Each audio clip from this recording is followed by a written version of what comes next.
Good morning and welcome to day one of the 2025 Academic Symposium at Quincy University. We are in our 8th year of celebrating student and mentor research. Before we begin with today's presentations, let's take care of a little housekeeping. Please take a moment to silence your cell phones.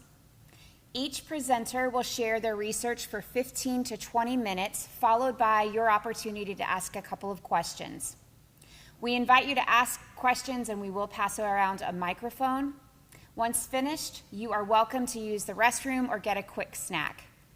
To start us off today, our first presenter is Darby Moore and Ethan Nelson.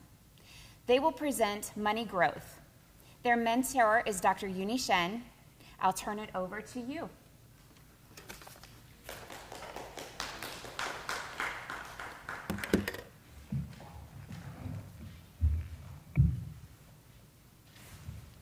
Perfect. Good morning. My name is Darby Moore. And I'm Ethan Nelson. And we are going to be presenting today about money growth. So what you should expect in this presentation is what exactly is money and why do we want it? Breaking down some investments, or breaking down interest through real-life examples, breaking down investments and why you want to invest, and then breaking down market examples through a simple market of one stock and one bond. To get us started, I'm going to start by explaining what is money and why do we want it. So in order to do this, I'm going to ask you to imagine something. Imagine that you found $100 on the ground. What are you going to do with it? Are you going to spend it immediately? Are you going to put it in your back pocket? Or are you going to try and turn that money into $200? That's the money that we're talking about today. We're not talking about the cash you put in your pocket. We're talking about the profit of growth within the possibility of investment. So what is investment? It is interest. And what is interest and why does it exist? So to explain interest, I'm going to be talking about two theories. The first theory is the investment opportunity theory, and the second theory is the time preference theory. To understand the investment opportunity theory, I'm going to ask you once again to envision something. Imagine that I'm a farmer and I have 7 seeds. Now imagine that you want to start a farm. I'm going to offer you 3 seeds, and you're going to take those 3 seeds. You're going to plant them, you're going to bloom some tomatoes, and all of a sudden, you're going to have a lot more than 3 seeds. When you're paying me back, I expect more than those 3 seeds, because within the initial agreement, I sacrificed something. I sacrificed my option to plant 7 seeds, and now I only can plant 4 seeds. And within that, I expect something in return, and that return is interest. So instead of those initial 3 seeds, I'm going to expect you to give me 4 or 5 seeds. So then to understand the time preference theory, this one is also about sacrifice.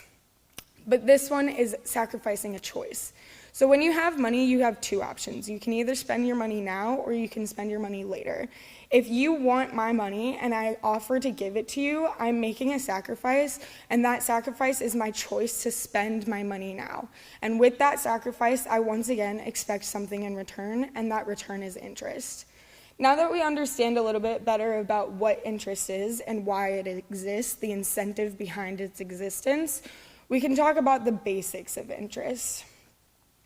So in order to understand interest, we want to talk about the interest earned, and that's going to be your future value of money minus your present value of money. And your future value is dependent on the interest rate, which throughout this presentation we'll be referring to as I. The present value of your money is referred to as the principal amount, and it's referred to as dollars and K amount.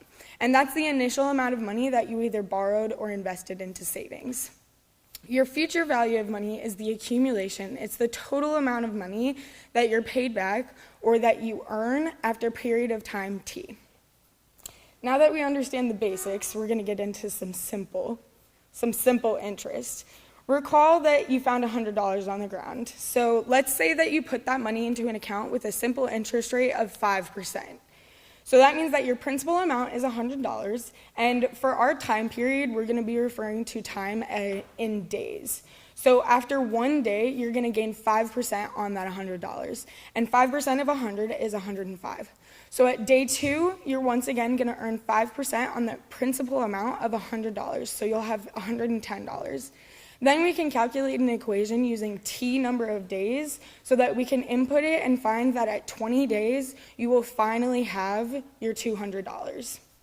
So there's a little bit of an issue with simple interest because if I were you, I would take my money, put it into an account. As soon as it grows to $105, I'd take all of my money out of that account and reinvest it. So now my principal amount would be $105. So that's why bankers created the solution of compound interest. Compound interest is exactly that. So imagine your principal amount is still $100, your interest rate is still 5%, but now it's compounding. That means that it is accumulating on not just the principal amount, but on any interest that has been earned in the previous days. So that means that by day 2, you're gonna have $110.25. And we can calculate that by day 20, you'll have your $200, but you'll have an additional $65 just from compounding your interest. So then we can look at the differences between simple and compound interest and break them down. Simple interest is calculated on the original amount of money and only that original amount of money, no matter how long you are investing for. Compound interest is calculated on the original amount of money and any interest that is accumulated in the previous amount of time. So some examples of simple interest would be if you're a good friend, if you're lending money to a friend, you're probably going to use simple interest. It's also typically used in short-term loans like car loans and student loans. Compound interest is going to be used in savings accounts because banks don't want to have to deal with an influx of customers opening and closing accounts, so they're just going to use compound interest from the beginning. It's also used in retirement accounts and credit cards because credit card companies need to make money somehow.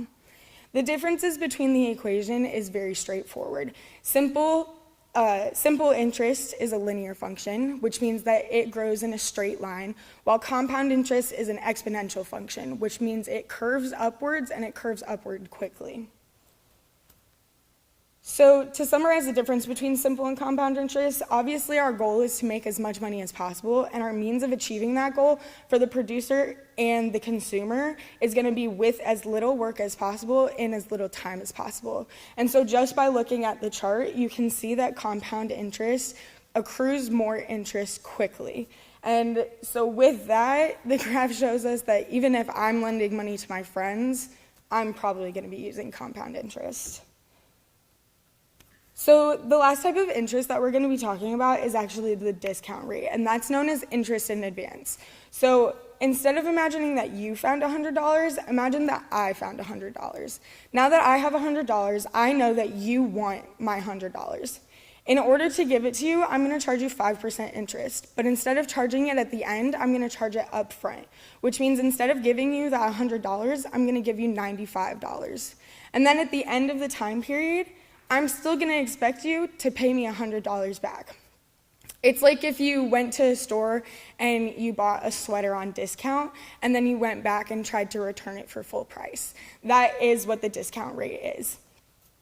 Now that we understand the discount rate a little bit better, we can summarize our 3 types of interest.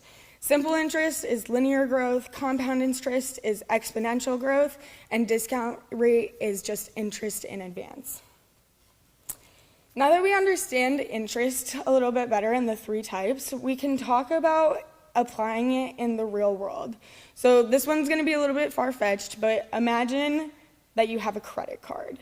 So a lot of you know that when you have a credit card, you're given an interest rate, and that interest rate is known as APR. It's the annual percentage rate, and that's going to be around 20 to 24%. So for my example, I'm going to be using it as 20%. So while insurance companies tell you that you're being charged 20%, what they don't tell you is that it is compounded throughout the year. So the time period is 1 year now instead of days as it was in our example, because that's how it is applied in the real world. But within that, credit card companies are going to be compounding it probably 12 times a year. Your savings account also are going to accrue interest 12 times a year. So that means that our actual interest isn't that 20% that credit card companies are advertising. It's going to be 21.9391% if it's being accumulated 12 times a year. So then if you move on and you try and accumulate it 52 times per year, you're going to compound it every single week. You're going to end up with an even greater number than if you were to compound it 12 times a year. And then finally, we can look at it and say, let's compound it daily. If we're compounding it daily, once again, it's going to be greater than if we compounded it weekly or monthly. And what this shows us is that as we compound it more and more frequently, that number continuously gets larger and larger and larger. So then I ask you, what is the biggest number you can think of? The most number of times that you could imagine a company compounding a credit card or your savings account. And how would we represent that mathematically? This is actually kind of a trick question because the number I'm going to be using is infinity. And so we're going to calculate through finding continuous compounding interest. And so in order to find the limit of this equation of compounding interest, we find that it equals e to the ith power. So it's still an exponential function like compounding interest, which means that the growth is exponential. And we use the element e in the same way that we use like pi in mathematics. We know that it always means the same thing, but we're not going to always write out what that number is because it's a little bit more complicated than I have time to explain. And so within that, we know that e to the ith power, since it's continuously compounding, is the absolute worst credit card you could ever own, but it's also your perfect savings. So imagine the compounding interest that she talked about previous slide with the perfect savings account paired with one stock. These are going to be the simple market examples, and it's going to be your perfect savings account consisting of consistent interest and your known future price. Your future price is going to be your e to the it that she talked about previous slide times your bond today. That'll be your tomorrow price. And then your stock, for simplicity reasons, is going to have no dividends, but it's also going to have an unknown future price. So since there are two elements in this market, we have something called arbitrage. Arbitrage is whenever you exploit the price difference between these things.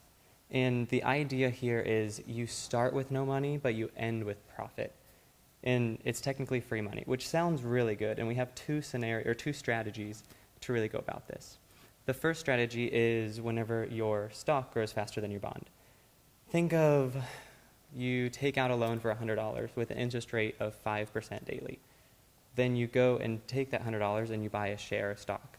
That stock grows faster than your bond or your loan, therefore your stock grows to $110 overnight and your loan grows to $105. You sell your share of stock and you pay back your loan, leaving you with $5 extra.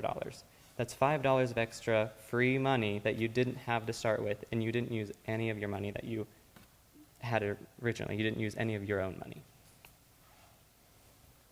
The second strategy is kind of the inverse of that, where if you borrow a piece of stock from a friend and you sell that for $100, now imagine that same perfect savings account compounding continuously with 5% interest. And you deposit that $100 that you sold your stock for. Now tomorrow when you take that stock or that loan out, from your savings account, you're going to buy back that stock at the same price because your savings account grew faster, and you're going to buy back your stock for $100. Now, you're left over with $5 after you give your stock back to your friend, and that's, again, free money that you did not put any of your own money into, so it's free money from nothing. Now, we might think that free money from nothing would be good, but arbitrage is actually really bad for the market. Just think, if there were free money from nothing with no risk, then I feel like everyone would do it. And if everyone would do it, then imagine how many loans would be happening, how many stocks would be happening, or borrowing from stocks, and there'd be so much lending that the market would collapse and it couldn't sustain it. So it's really, really bad. But here in the real world, there is a limited amount of arbitrage, and with that, there becomes more like a two-stage probability. We can think of this as almost like a betting example, or like if you've ever been to a casino there's a percentage chance you're going to win. So if there's a 50% chance that you're going to win $1, or there's a 50% chance that you're going to lose $1, what is our kind of expected outcome? It's kind of a trick question because it's $0. Just think if you did this infinite amount of times or a million amount of times, you're going to end up with $0 because you're going to win and lose the same amount. And we can mathematically support this by the equation on the screen, 50% times our gain $1 plus 50% times our lose $1. It comes out to 0. If we look at our next example, where it's 50% or 80% chance that you're going to gain $1 and 20% chance you're going to lose $1, what's our kind of expected outcome here? We're going to make some money. So, or hopefully you do, or if you have good luck. And we can also mathematically support this by showing 80% times our gain $1 and 20% times our lose $1, which comes out to 60 cents, which is a positive return. So these are the math equations that kind of support our topics today. The bottom one is one that took me a really long time, like a few weeks to calculate and work out, and that photo is supposed to represent me kind of calculating that equation, but that's not what I want to talk about on this slide. The thing I want to talk about is the x sub today is equal to the expectation of the beta times x sub tomorrow, with the w is kind of cut off. But anyway, what that shows is the current price is equal to the expectation of the price tomorrow. And that is the key fundamental principle that a market must have for no arbitrage. So to review what we talked about, why do we care about interest? I'm going to ask you to imagine again that you found $100. What are you going to do with it? What are you going to do with it now that you know you could turn that $100 into $200? Also, why is it important to have a stable market? Not only is it whenever you go to the grocery store, you want to know the prices that you're going to pay, but it's also the interest rates that you're going to the bank. The stable market helps the economy stay healthy and also the interest stay manageable. So how do we use this information to our advantage? We use it to turn the money that we have into more, and how do we do that? Through smart and risk-assessed investment. We consider the interest rates, we consider the stock market, we consider our bonds, and in that way we can make smart decisions to put our money in places where it will grow. These are our sources. Thank you. Thanks.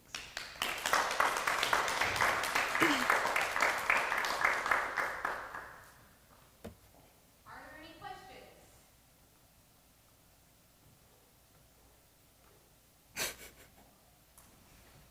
Oh, perfect.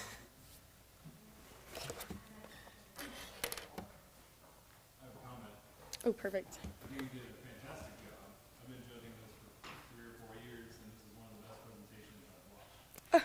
So, Thank you so much. confident, wonderful poise up there, fantastic explanation of relatively complex things.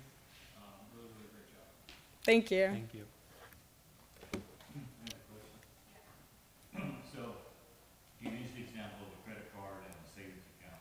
Mhm. Why do you think that the average MasterCard and Visa is 22% and the actual savings is less than 1%? Even a high yield savings account today is probably 4.5 to 5%. So why would you account for that difference? Right. So obviously within our examples, I wanted to show in a way that represented the math being noticeably different. Within the savings account and credit cards, the difference is a lot of that is just dependent on the fact that we live in a capitalist nation. People need to make money somehow, and banks are not going to be the ones that are taking that toll. It's going to be banks need to make money as well as the consumer needs to make money. So that 1% interest on savings account is an incentive enough for people to put money in, because typically you're not going to be putting $100 into your account. You're going to be putting a couple thousand, as much as you possibly can, because that 1% is going to accumulate differently than 5% of 100. And credit card companies, that 20% to 24% annual percentage rate, That's because credit cards truly need to make money somehow. They also have that incentive-driven value of needing to have a higher return, and then it also puts the incentive on the consumer to ensure that they're actually paying back their credit at the end of each month.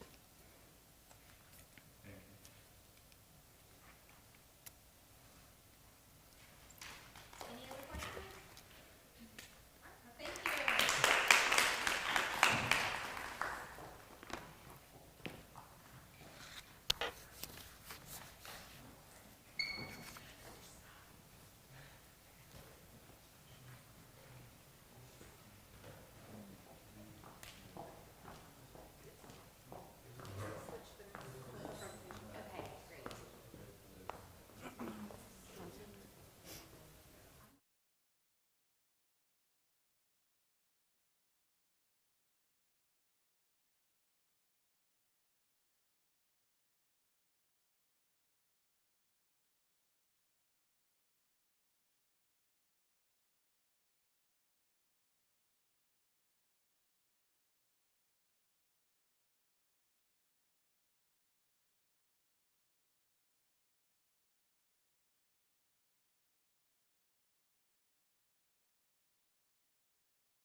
Today in both the music and bicentennial category. She will share From Adams County to Hollywood, the life and career of Bob Evans. Ella's mentor is Dr. Christine Dahm. Ella, the stage is yours.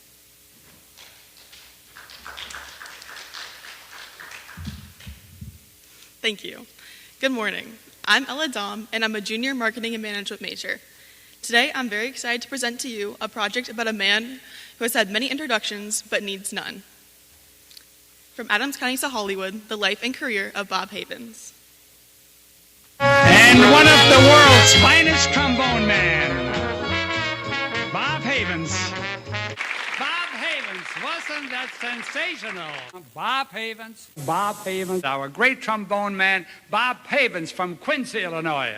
Bob Havens. Bob Havens. Bob Havens from Illinois. Featuring Bob Havens. And Bob Havens. We feature Bob Havens, male, and Bob Havens, two excellent all-around musicians. Title with Bob Havens and our singers. Bob Havens from Quincy, Illinois. When Bob Havens joined our band in 1960, I thought he was the greatest trombone man in the world. After 20 years, I'm sure of it. Today, I'm very excited to share with you the remarkable life and career of Bob Havens, a legendary American trombonist whose musical journey spans over 8 decades. Born on May 3rd, 1930 in Quincy, Illinois, Bob's early passion for music grew into a career that reached millions through recordings, live performances, and national television. Best known for his 22-year run on The Lawrence Welk Show, Havens is more than just a performer. He's an enduring influence on jazz and big band music. Let's take a closer look at the journey that made him a true musical icon. Early life. Bob's musical journey started at the young age of 6 with the violin, but it wasn't long before a family friend encouraged him to switch to the trombone, which would become his lifelong passion. By age 12, his talent had already gained attention in Quincy. He performed regularly with bands like the Red Ramblers Orchestra and soon expanded his repertoire by joining Boots Michael and the Range Riders, a group known for its country swing style. Performing on live radio, even as a teen, gave Bob invaluable experience and built the foundation for his future on a larger stage.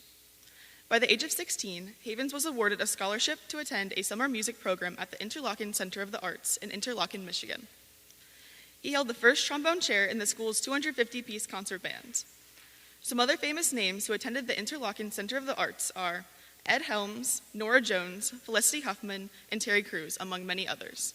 I've also included a photo of the current Interlochen Center of the Arts. Growing up in Quincy, Illinois, Bob Havens' musical story began in his very own home. Raised in a deeply musical household, Bob was surrounded by instruments and melodies from the very start. He attended Quincy Senior High School, where he balanced academics with an increasingly busy musical schedule. While most teens were focused on school dances or sports, Bob was performing across Illinois with local dance bands. He held the first trombone chair in the Quincy Symphony Orchestra and played regularly with community groups. His connection to Quincy shaped his discipline and gave him early performance opportunities that helped launch his career.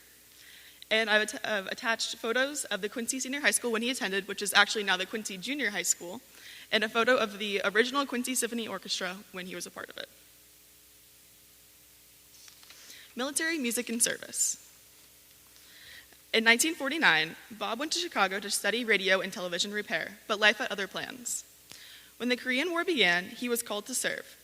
At first, he worked in radio operations, but once his musical talents were discovered, he was reassigned to the 44th Division Band of the Illinois National Guard. He spent his days rehearsing, performing, and, fun fact, waking up the troops with his horn in the morning. While many of his unit were deployed, Bob stayed behind with a small group of musicians. These years further shaped his skills, professionalism, and love for live performance. Career breakthroughs. After the war, Bob returned to Quincy, Illinois, working at Motorola during the day and continuing to play music at night. His big break came in 1955 during a chance performance in Quincy where he caught the attention of the Ralph Flanagan Orchestra. In 1955, Bob left his hometown of Quincy to tour with the Ralph Flanagan Orchestra. This moment marked a turning point in his career. The tour exposed him to larger audiences and brought him into contact with some of the best musicians in the entire country. In 1956, Bob made the decision to move to New Orleans, the heart of traditional jazz. He said he was drawn by the city's legendary music scene and cultural richness. He immersed himself in the birthplace of Dixieland, setting the stage for one of the most influential chapters of his career. I've also attached photos of the Ralph Flanagan Orchestra, and if you look very closely, you can see him up against the van there, and the photo of one of his first albums. Bob Havens in New Orleans. In 1956, Havens joined iconic trumpeter George Gerard's Dixieland Band at the Famous Store, which is a renowned jazz club in the French Quarter. This ensemble was pivotal in blending traditional New Orleans jazz with big band influences. During his time with Gerard, Havens recorded albums for Good Times Jazz and Vic labels, contributing to the band's growing acclaim. In 1957, Havens became a member of Al Hirt's newly formed band at Dan's Pier 600 on Bourbon Street. This group featured a stellar front line with Hurt on trumpet, Havens on trombone, and Pete Fountain on clarinet. Their collaboration resulted in recordings on Verve and Auto Fidelity, further cementing Havens' reputation as a leading trombonist in the Dixieland genre. Additionally, he participated in numerous sessions with other New Orleans musicians, contributing to about a dozen albums for the Southland label. Havens' move to New Orleans was motivated by his desire to immerse himself in the birthplace of jazz and collaborate with some of the genre's most influential artists. His time in the city allowed him to hone his improvisational skills and deepen his connection to the Dixieland style, significantly shaping his musical career. In 1960, Havens left New Orleans to join the Lawrence Welk Orchestra as a featured trombone soloist on their weekly television show, a position he held until 1982. I've included a link to a song called Down by the Riverside on one of Bob Havens' albums called Bob Havens in New Orleans. His album is Dixieland and Jazz, played by him with many other famous musicians like Monk Hazel on drums and others. Bob Havens was able to reimagine Down by the Riverside and gave it more of a celebratory and lively tone than before, while still keeping the spiritual and peaceful message of the original song. When listening to the song, make sure to listen for Bob Havens' impressive improv skills, meaning he makes it up on the spot. So here's part of Down by the Riverside.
The Lawrence Welk years.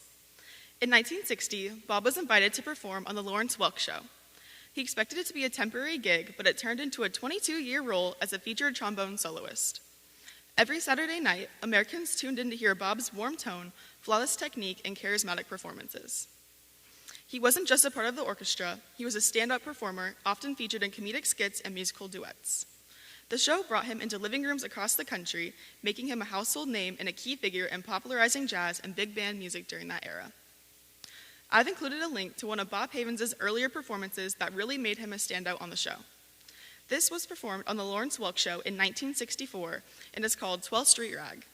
It's a fast, upbeat ragtime tune with a comedic twist that really shows off his and the song's personality. What makes it so fun is how Bob is able to almost turn the trombone into a character of its own.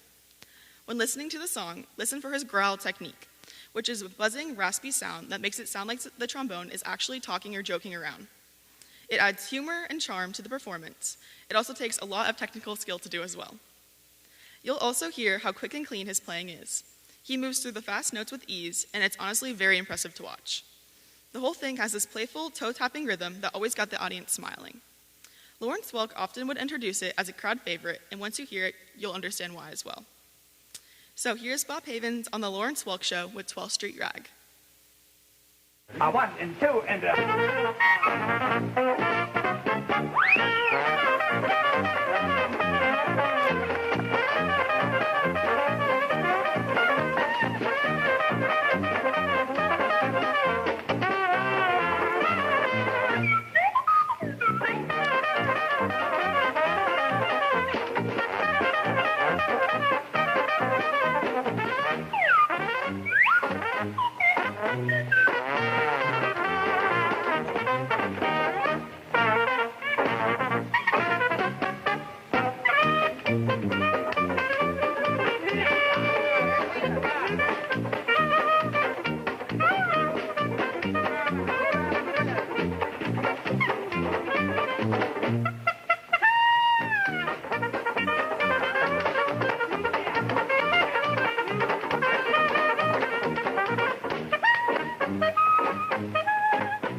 Another thing I'd like to add about that song, it was the first time Bob Havens was ever featured on the show. As I said before, this was from 1964, and he joined the show in 1960. So it took him 4 years to really prove himself, and after this performance, he got featured more and more regularly. Musical style and influence. What makes Bob Havens so special? It's a combination of technical brilliance and emotional depth in his playing. Influenced by jazz legends like Jack Teagarden, Bob's brought a soulful, melodic quality to every performance. He had the rare ability to connect with audiences, not just through the notes, but through his expression. His style was rooted in Dixieland and traditional jazz, but his adaptability allowed him to thrive in a variety of musical settings.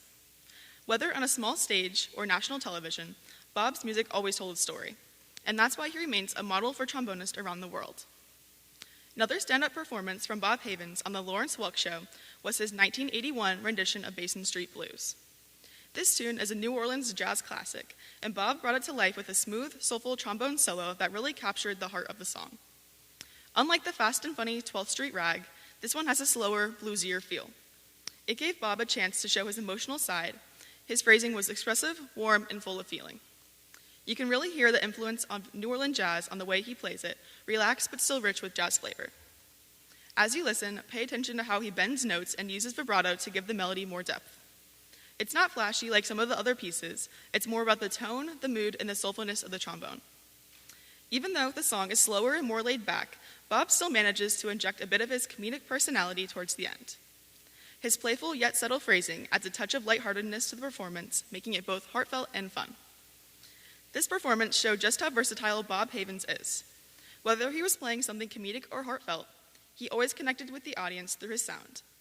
You can also see how Bob Havens' playing has evolved over the 20-year gap between 12th Street Rag and the one that I'm about to show you. Here's Basin Street Blues featuring Bob Havens on the Lawrence Welk Show.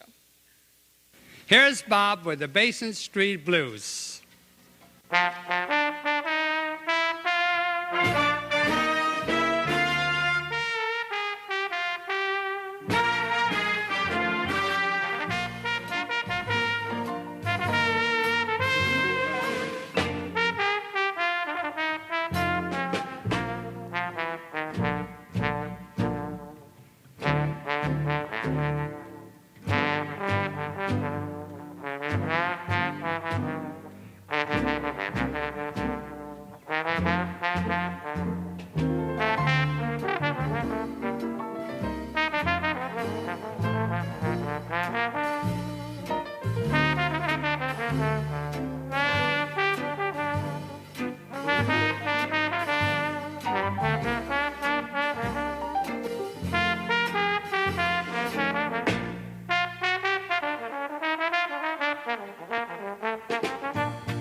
Look out, folks. I'm going to take a trombone cadenza.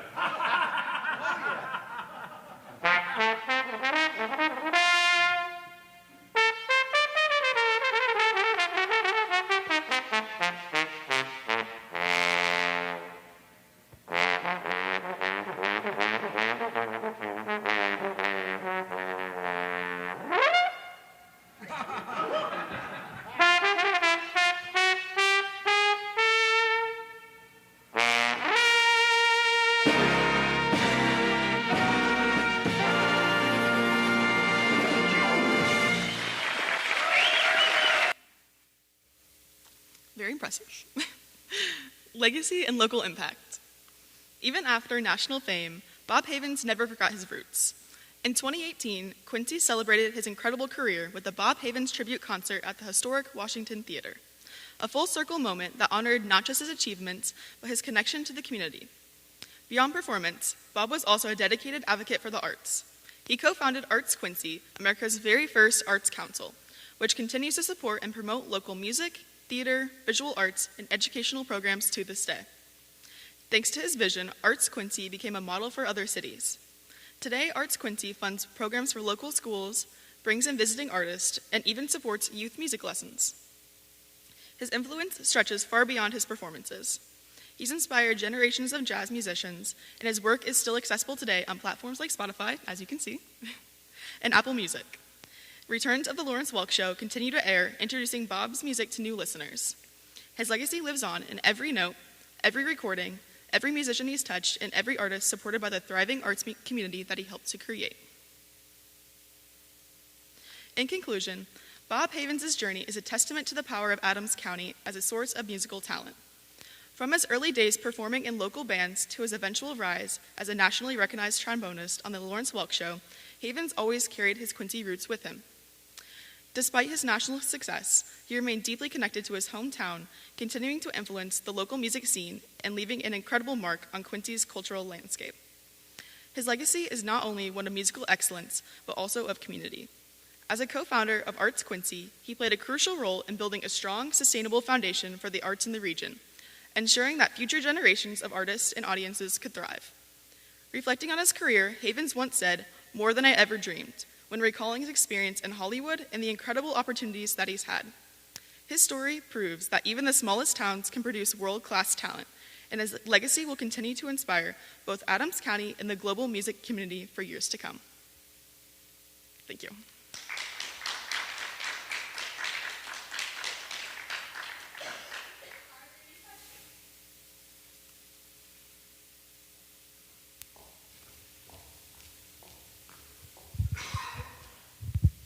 I'm just curious how he got on your radar and what kept you interested to do this research. Actually, I do know him. My dad is close friends with him, and he taught my brother a trombone lesson because he does still teach in the community. So, thank you.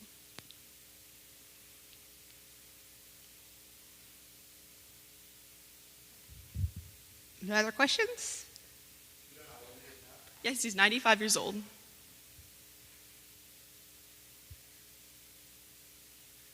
All right, thank you. Thank you so much.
Alana Edgecombe is our next presenter. She will present Don't Fake It, Make It, Commissioning a New Work for Saxophone and Piano. Alana's mentor is Dr. Christine Dom. Alana?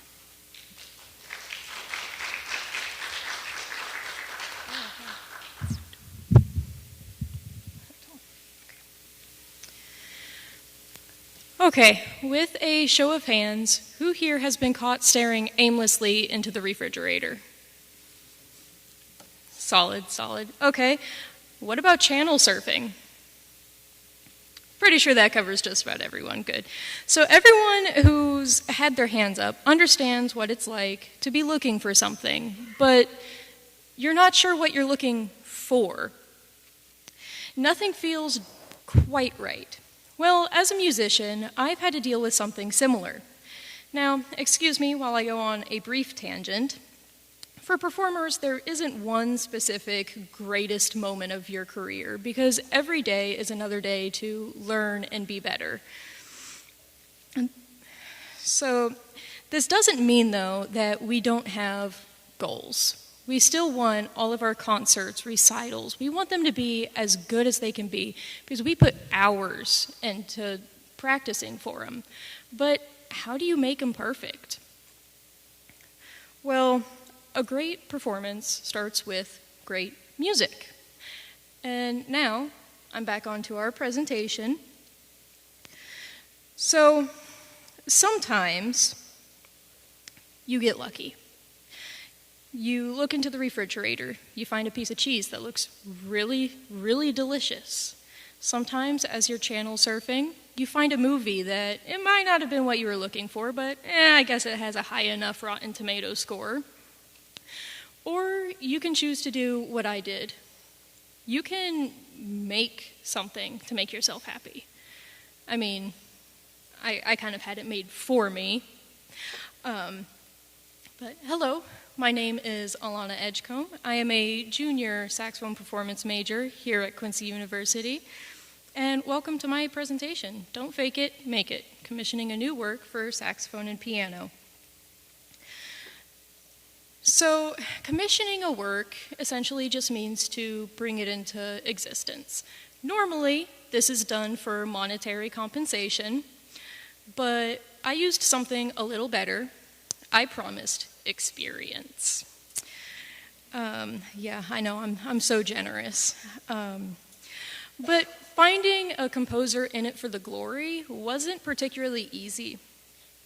But boy, was it worth the wait. Dr. Christine Dom helped me to reach out and try to find a composer willing to help me. And we found Carson Miracle. Carson is a senior composition major at Truman State University. After he graduates, he plans to go on. He's going to study scoring for movies. And I think I speak for the both of us when I say it's been an absolute honor. So the process started with Carson trying to get a feel of what I was looking for. So the basics were it had to be a solo saxophone work with piano accompaniment. We wanted it to be 3 to 5 minutes long, but it also included the range and abilities that I personally have on the saxophone. This was also an opportunity for me, though, to get a feel for Carson. You know, was he as excited as I was? Was he up to it? Did he want me to be hands-on or off? I made it very clear from the beginning that I would be as hands-on or off as he wanted because, you know, he's the one that needs to get the creative juices flowing. So the answers to those were, yes, he was excited, yes, he was up for it, and he wanted a little bit of both. So after the parameters were established, Carson asked me about style. The words that I used to describe what I wanted were dark and urgent. I also sent him audio examples. These included Modest Mussorgsky's Old Castle, and I don't know if any of you are Harry Potter fans, but also Toil and Trouble. As a relatively new instrument, there isn't much of any precedent for this style of music on the saxophone, but Carson was definitely up for the challenge. I mean, it was completely from scratch. Receiving my first audio update was exhilarating. It really just hammered in, like, how lucky we were to have found Carson. Amazingly enough, Carson himself actually had experience playing the saxophone, so he had an idea of what worked on it, what didn't. So I'm going to play the first ever audio excerpt that I received from Carson. I'm going to say, please excuse the audio. It was a phone recording of him playing. I'm going to try to get that pulled up here.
Okay, so that was the first ever excerpt that I had heard from Carson's brain. You know, I had no clue what his composing style was like, and honestly, receiving that was completely exhilarating. It was like the coolest thing I had ever heard. The style was exactly what I was looking for, and honestly, I had very minimal suggestions to make for him. It was a little more musicality. And you will hear later when I play the song for you just how much it has evolved from there. But after all the updates were done and I received the final copy, it was time for me to put in the work. It was time for me to practice it, and honestly, my goal was to get it as close to his vision as possible.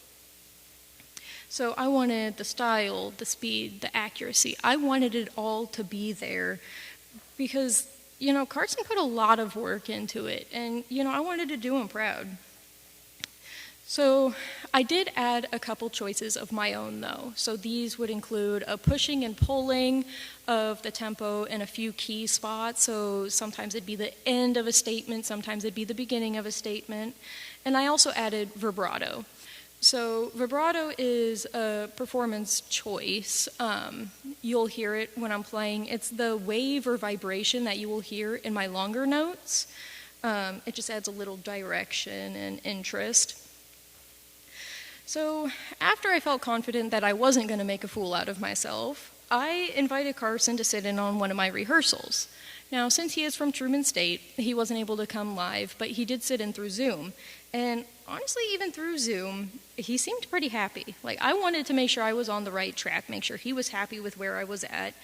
And he actually seemed to enjoy the things that I added, the pushing, pulling, the tempo, the vibrato.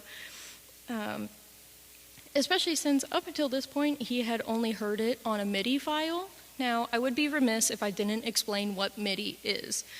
So, you're composing programs. When you enter a note, MIDI is basically just the instructions for that note.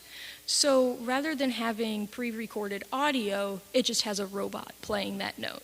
So, a MIDI file is just a whole audio file of robot instructions. So you don't hear any type of performance inflection at all in it. So he seemed pretty excited to hear it through a person.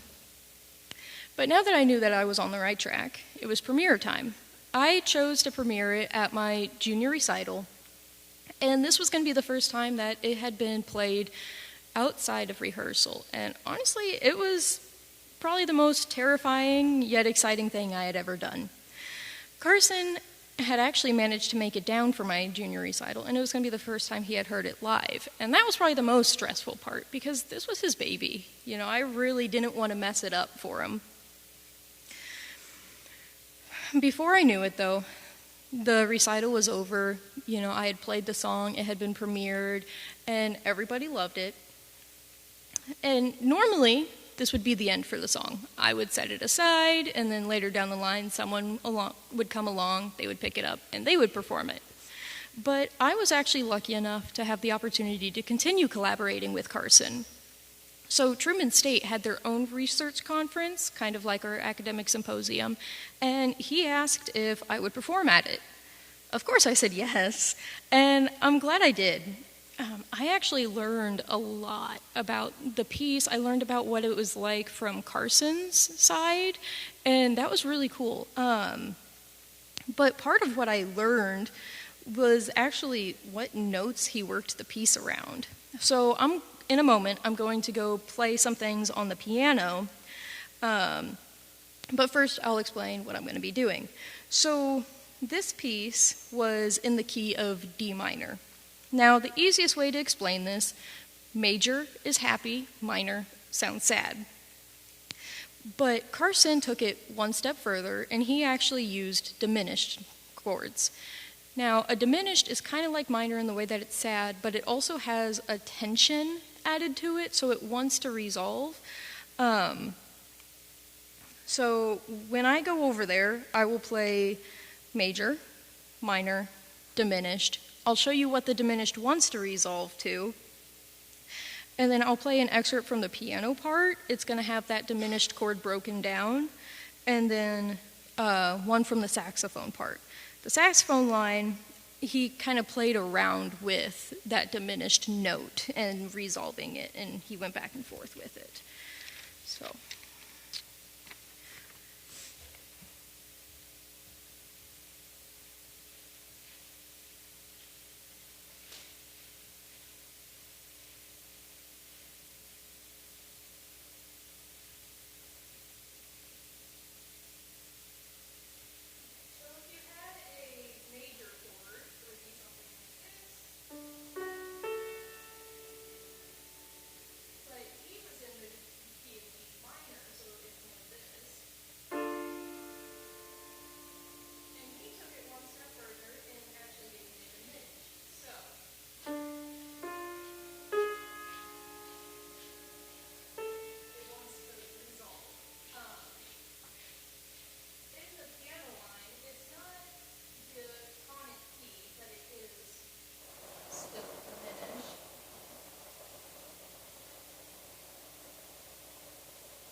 There's a lot of building around it in the piano line, but in the saxophone line, you hear it actually in the same-ish measure.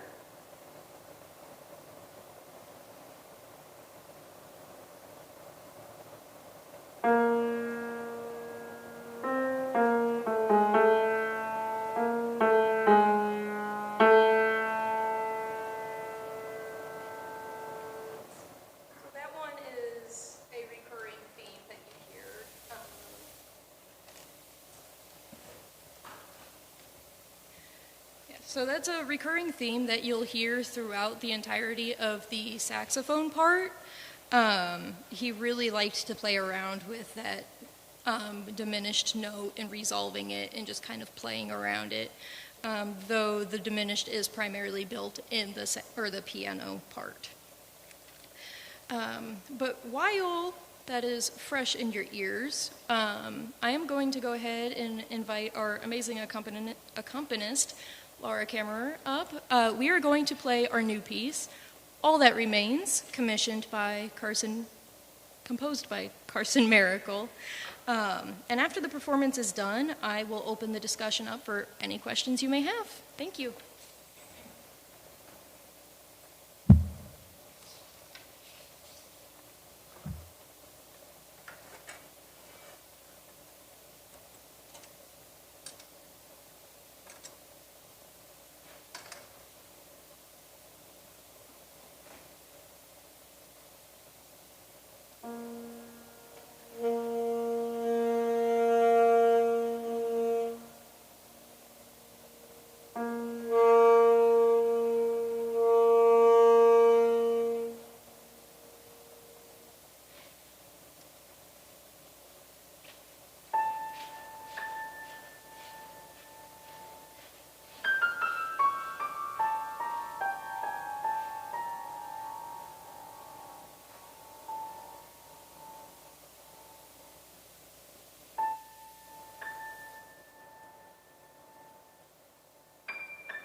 there any questions?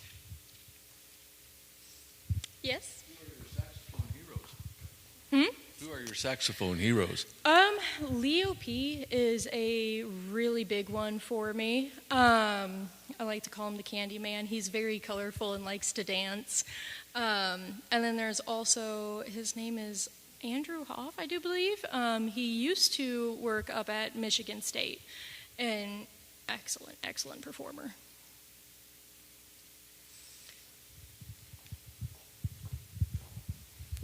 How long was the process from the time you entered in the agreement for him to compose the piece and until you actually received the final copy of the piece to start practicing? Yeah, so we started talking to him at the beginning of last semester. I received that, I think it was either September or October was when I received the first excerpt. And then we kind of went on like a little hiatus because he had, as a senior, he had a whole recital's worth of music that he had to compose.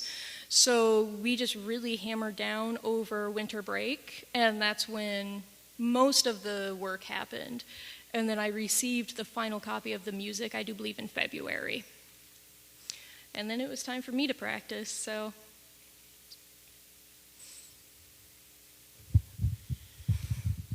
Since you've received the piece and performed this on your recital, maybe talk quick about how many times you've performed this since and what kind of events for and that kind of thing. Yeah, so like I said, I performed it for my junior recital, along with, a bunch of other music. And then the next time I performed it outside of rehearsal was for the Truman State Research Conference. I went down there. It's significantly less formal than ours is, but I went up there, I played it before a crowd of people for him. He gave a little presentation, and then I played it. And then this was actually the next time I've gotten to play it since then, outside of rehearsal.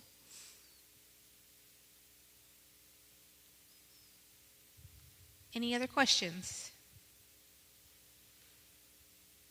Thank you, Alana.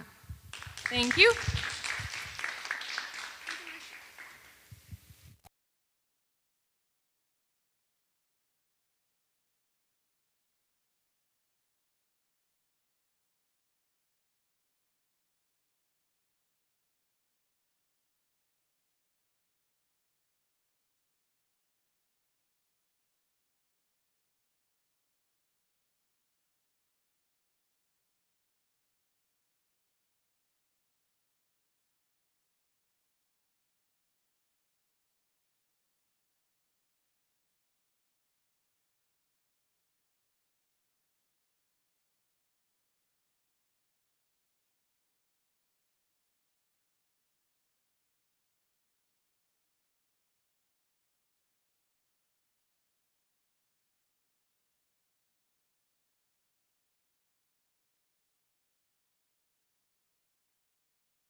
Our next presenter is Raven Sweeney, presenting Mozart's Genius Revealed, Exploring the Clarinet Concerto, a lecture recital. Raven's mentor is Dr. Christine Dahm. Raven, the floor is yours.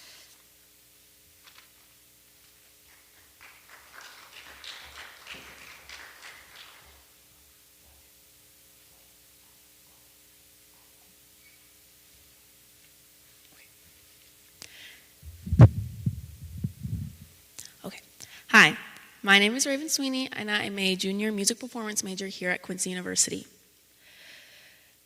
Okay. All right.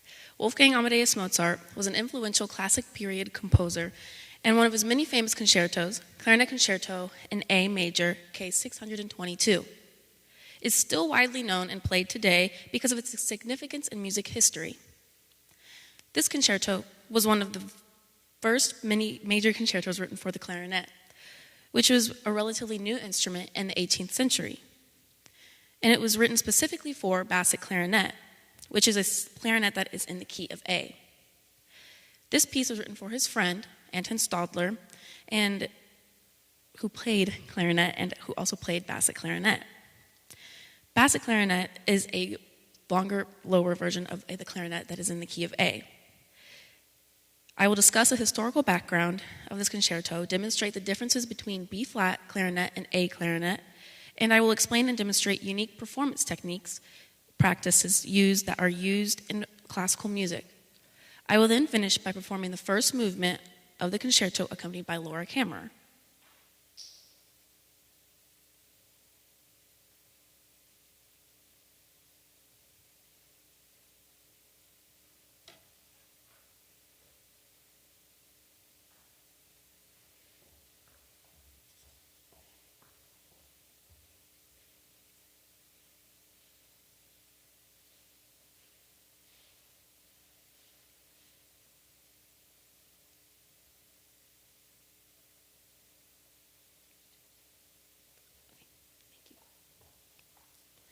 Mozart was born on January 27th in 1756 in Salzburg, Austria. His father, Leopold Mozart, came from a family of good standing. This included architects and bookbinders. Leopold himself was a German composer, violinist, and music theorist. Mozart's early talent for music was quite remarkable. At the age of just 3, he was picking out chords on the harpsichord. He had a remarkable memory of pitch, and he was a very gentle and sensitive child. Fun fact, he was actually scared of the trumpet. Not only was Mozart a talented young musician, but so was his sister, Maria Anna. Their father, Leopold, managed their performances and presented them as child prodigies. They did this before royal courts in various cities. These tours began in 1762 into 1766. Leopold would have Mozart and his sister perform various music tricks for royalty all over Europe. They became widely known across Europe, and Mozart became a sought-after performer and composer, even as a child. When Mozart returned to Salzburg in 1773, he was employed as a court musician. Being a court musician means being employed by nobility. Court musicians had to live on the grounds of nobility, and they were treated like skilled servants. They were unable to travel as they pleased and had to follow strict rules on what they compose and perform. Though he had time to explore genres and wrote many important concertos, he felt stifled because he couldn't compose exactly what he wanted. Court musicians were also not allowed to quit jobs because they were acted as skilled servants. Mozart purposely tried to annoy his employers so they could fire him. Eventually, they got tired of his antics and they allowed him to quit in 1777 to find a job elsewhere.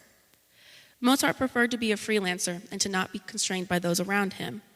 However, Mozart's father got him a job back in Salzburg because he believed it would be more stable due to the fact that it provided a steady source of income. Mozart worked for the Archbishop of Salzburg for a time, but then he eventually was allowed to quit. He spent his final years of life working as an independent composer and working off of commissions, teaching a few lessons, publishing music, and ticket sales for his concerts. Though Mozart was a very well-accredited musician, he was in severe debt when he died. While he is known for his incredible and successful works, he was also known for spending lavishly with poor financial management, and a lack of business sense.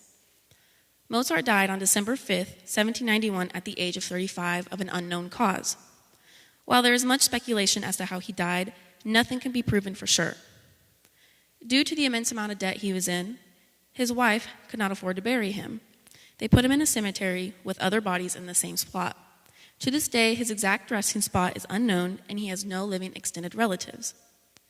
Now, before I discuss Mozart's clarinet concerto, let's look at the clarinet's development.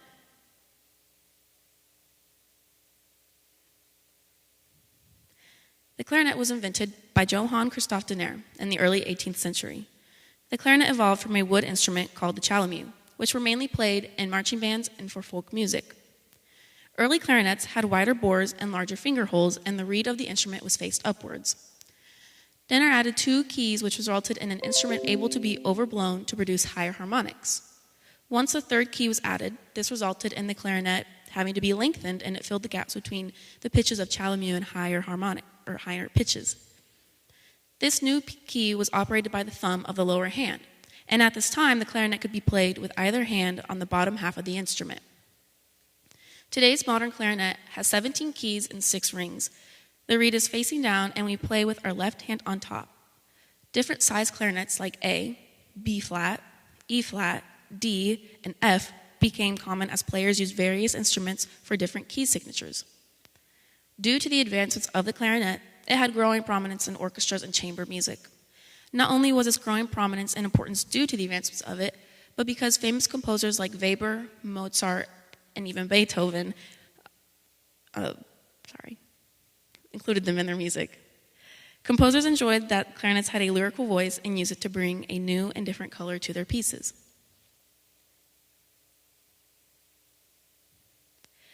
Anton Stadler was a renowned Austrian clarinet basset horn player.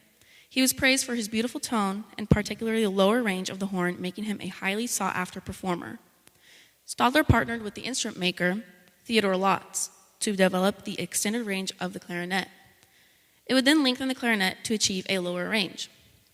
Mozart heard Anton Stadler perform in 1785. Mozart was so impressed with Stadler's playing, he wrote him a letter and said, "I have never heard the like of what you contrived with your instrument. Never should I have thought that a clarinet could be capable of imitating the human voice as it was imitated by you. Indeed, your instrument has so soft and lovely a tone that no one can resist it." Mozart was determined to write music specifically for Stadler. Stadler's capacity for expressiveness inspired Mozart to compose for an instrument whose sound he had long admired. Some of the pieces Mozart wrote for Stadler were Clarinet Quintet in A major, K 581, which is a piece for clarinet string quartet. Klageslot Trio in E flat major, K 498, which was for clarinet, viola, and piano. And of course, Clarinet Concerto in A, that is for orchestra and clarinet. 2 months before Mozart's death, he finished the composition of Clarinet Concerto in A major, K 622. Its first world premiere was on October 16, 1791 in Prague by Anton Stadler. The K stands for Kachel, which refers to the chronological catalog of Mozart's works compiled by the musicologist Ludwig Ritter. The number 622 is where the work is placed within this catalog. A concerto is a piece of music for an instrument soloist accompanied by an orchestra. Mozart's clarinet concerto consists of 3 movements. A movement is a self-contained section of a larger work. The first movement is titled Allegro, which means fast or brisk and lively. It is written in sonata form, featuring melodies and dynamic contrasts. It begins with an orchestral introduction before the clarinet enters with its lyrical voice. Sonata form consists of an exposition, where the main themes are presented, the development, where those themes are explored, varied, and modulated, and the recapitulation, where the original themes return. The second movement is titled Adagio, which means slow, and this is in the key of D major. The movement is slow and expressive, unlike the first movement. Allegro, this movement is in simple ternary form, which is in A, B, A. This means the first section is played, followed by a new section. Then the first section is then repeated. Mozart adds beautiful ornamentation within the simple melody to create beautiful arching melodies while showcasing the large range of the clarinet. The third and final movement is titled Rondo Allegro, indicating the form of this movement is in rondo. Now I'm going to throw a lot of letters at you. This form is A, B, A, C, A, D, A, which means that the main themes keep returning, alternating, and contrasting sections. This key is an A major, the same key as the first movement, and its tempo is again allegro, meaning brisk or lively. While this piece is usually played on the A clarinet, this piece was originally written for the basset clarinet in A, which is a longer version of the standard A clarinet. It has an extended lower range that reaches down to a low C. This extended range allows for a richer and greater expressive palette, especially in the low register. While several composers wrote for the basset clarinet, it was eventually replaced by the A clarinet. Orchestral clarinetists usually use both the A clarinet and B flat clarinet depending on the key and what the composer has indicated.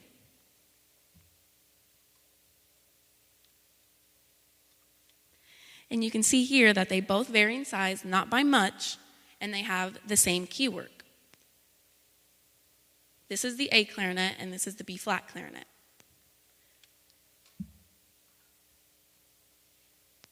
The A clarinet has a rich dark tone and the B flat clarinet is brighter and lighter. For reference, bands use the B flat clarinet.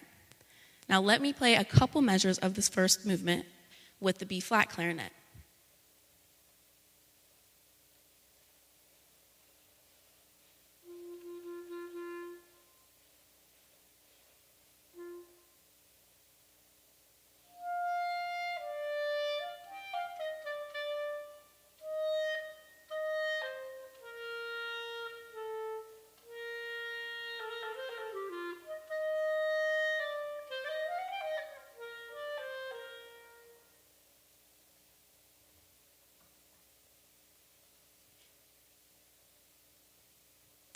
Now let's look at the musical analysis of this piece. The low notes provide a warm tone, almost vocal in quality, which is something that a few other wind instruments can match. These low-range melodies reflect Mozart's knowledge of Anton Stadler's playing. Mozart treats the clarinet as if it's singing.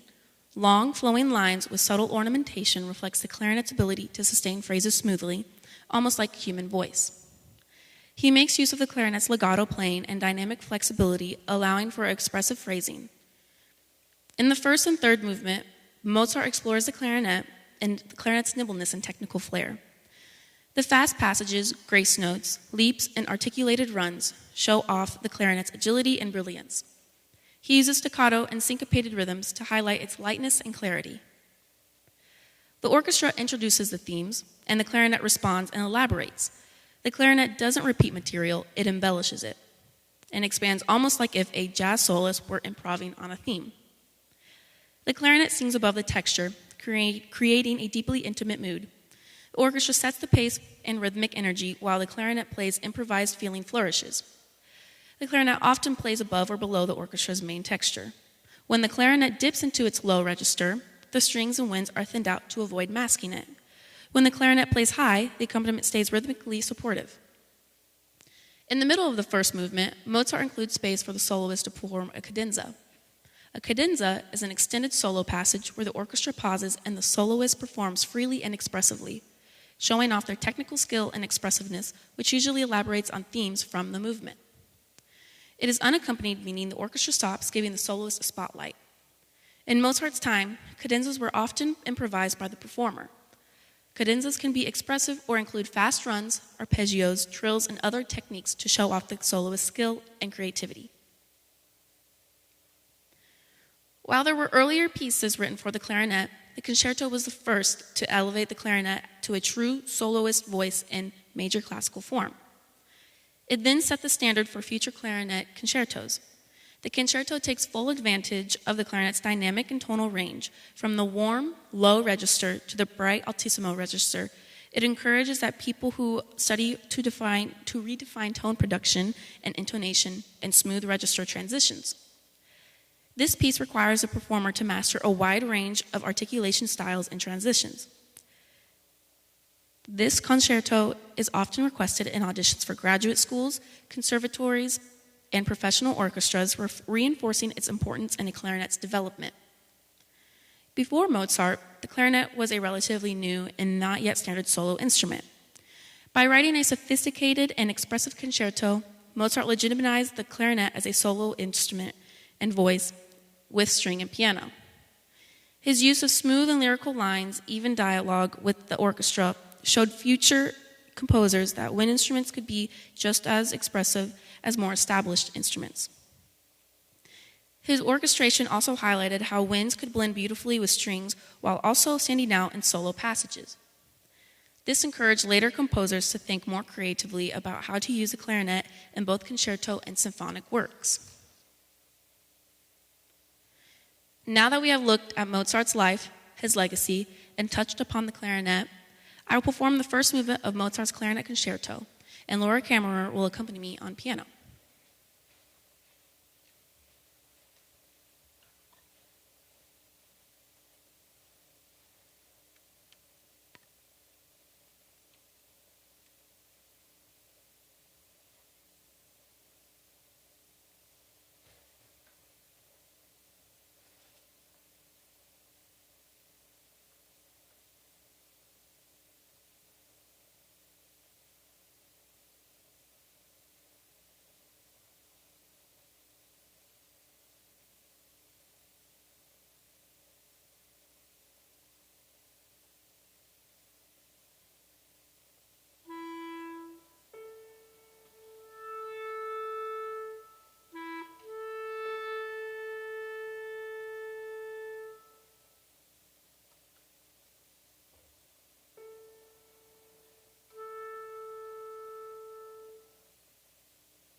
Are there any questions?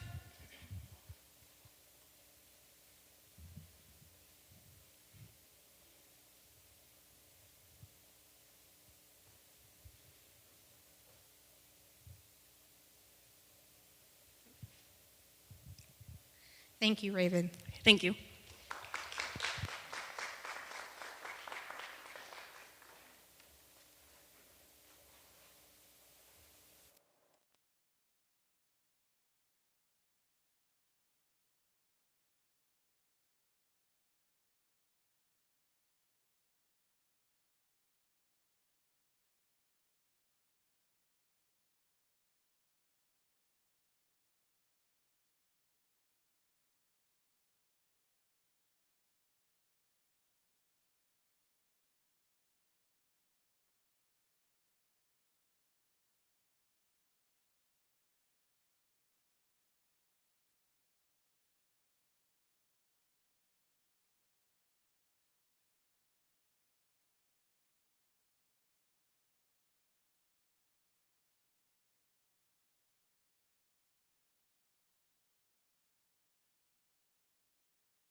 Janie Chapman is our next presenter. Her presentation is called Mexico City Jaguars, a New Era of Basketball in Mexico.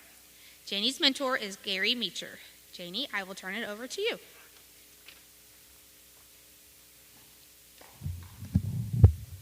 Hello, everyone. As previously mentioned, my name is Janie Chapman, and today I will be presenting Mexico City Jaguars, a new era of basketball in Mexico.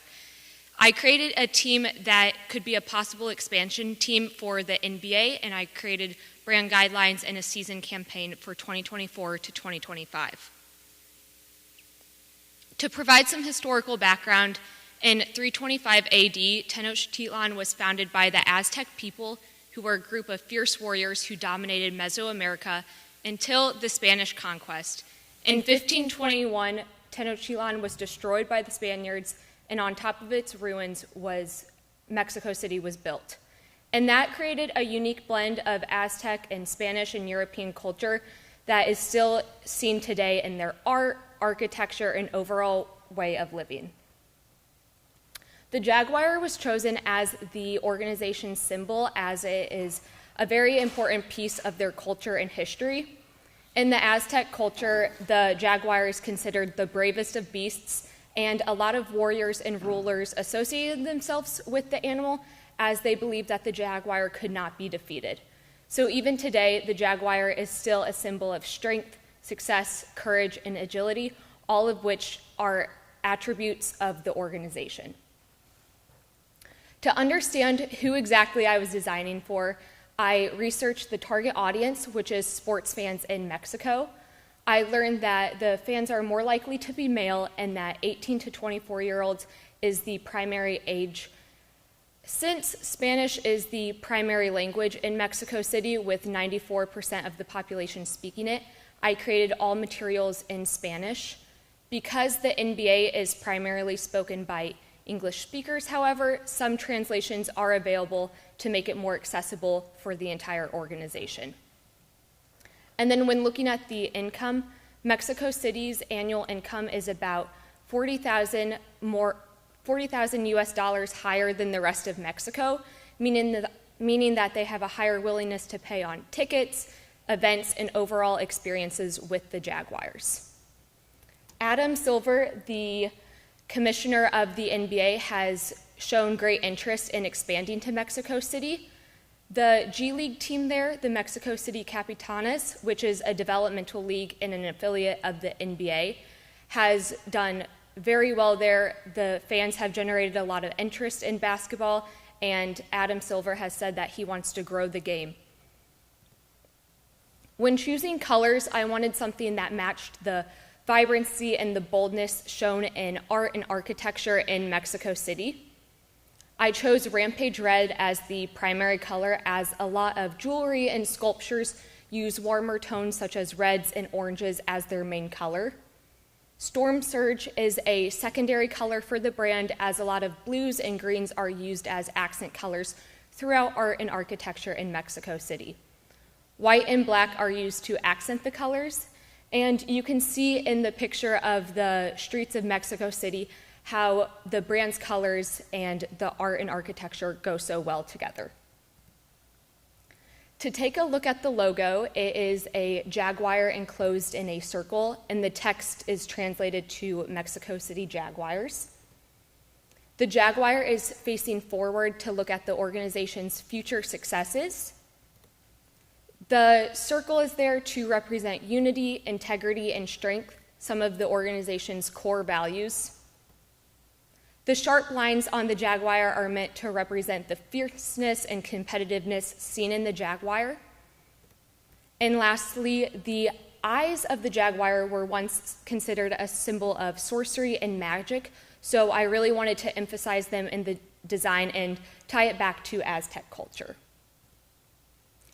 To take a look at the logo process, I started by drawing some sketches. I got an overall feel for themes and ideas that I wanted to use in the logo. In my case, I drew some jaguars, and I realized that I wanted to enclose it in the circle. I then turned to digital drafts before landing on the final logo version. And you can see in the final that the jaguar has an open mouth, which really represents the fierceness of the organization as opposed to the closed mouth in my previous drafts. Alternate logos are also provided. These are beneficial when you have different dimensions in different products and packaging. Some logos just fit the spaces better, so I wanted to give a variety of logo options. And when choosing fonts, I wanted the fonts to pair really well with the sharpness of the logo. For the headline type, which is used for all titles and meaningful bodies of text, I chose industry as the sharp lines match the logo sharpness. And then for the body type, which is used for all paragraphs and supporting information, Elza was chosen as it is easy to read even at small scales, and it pairs well with industry. Next, I will be taking you through the 2024 to 2025 season campaign. So I took all of the brand elements, such as the colors and the fonts, and incorporated them into designs that will be used throughout the season. First, I created a branding package, which includes the letterhead, envelope, and business card. These three objects display the logo and brand colors to make viewers able to easily connect to the Jaguar brand. Next, I designed the uniforms. The NBA has 4 specific uniform editions, the first 2 being the Association and Icon editions. These 2 uniforms are the primary uniforms as they're used the most frequently throughout the season.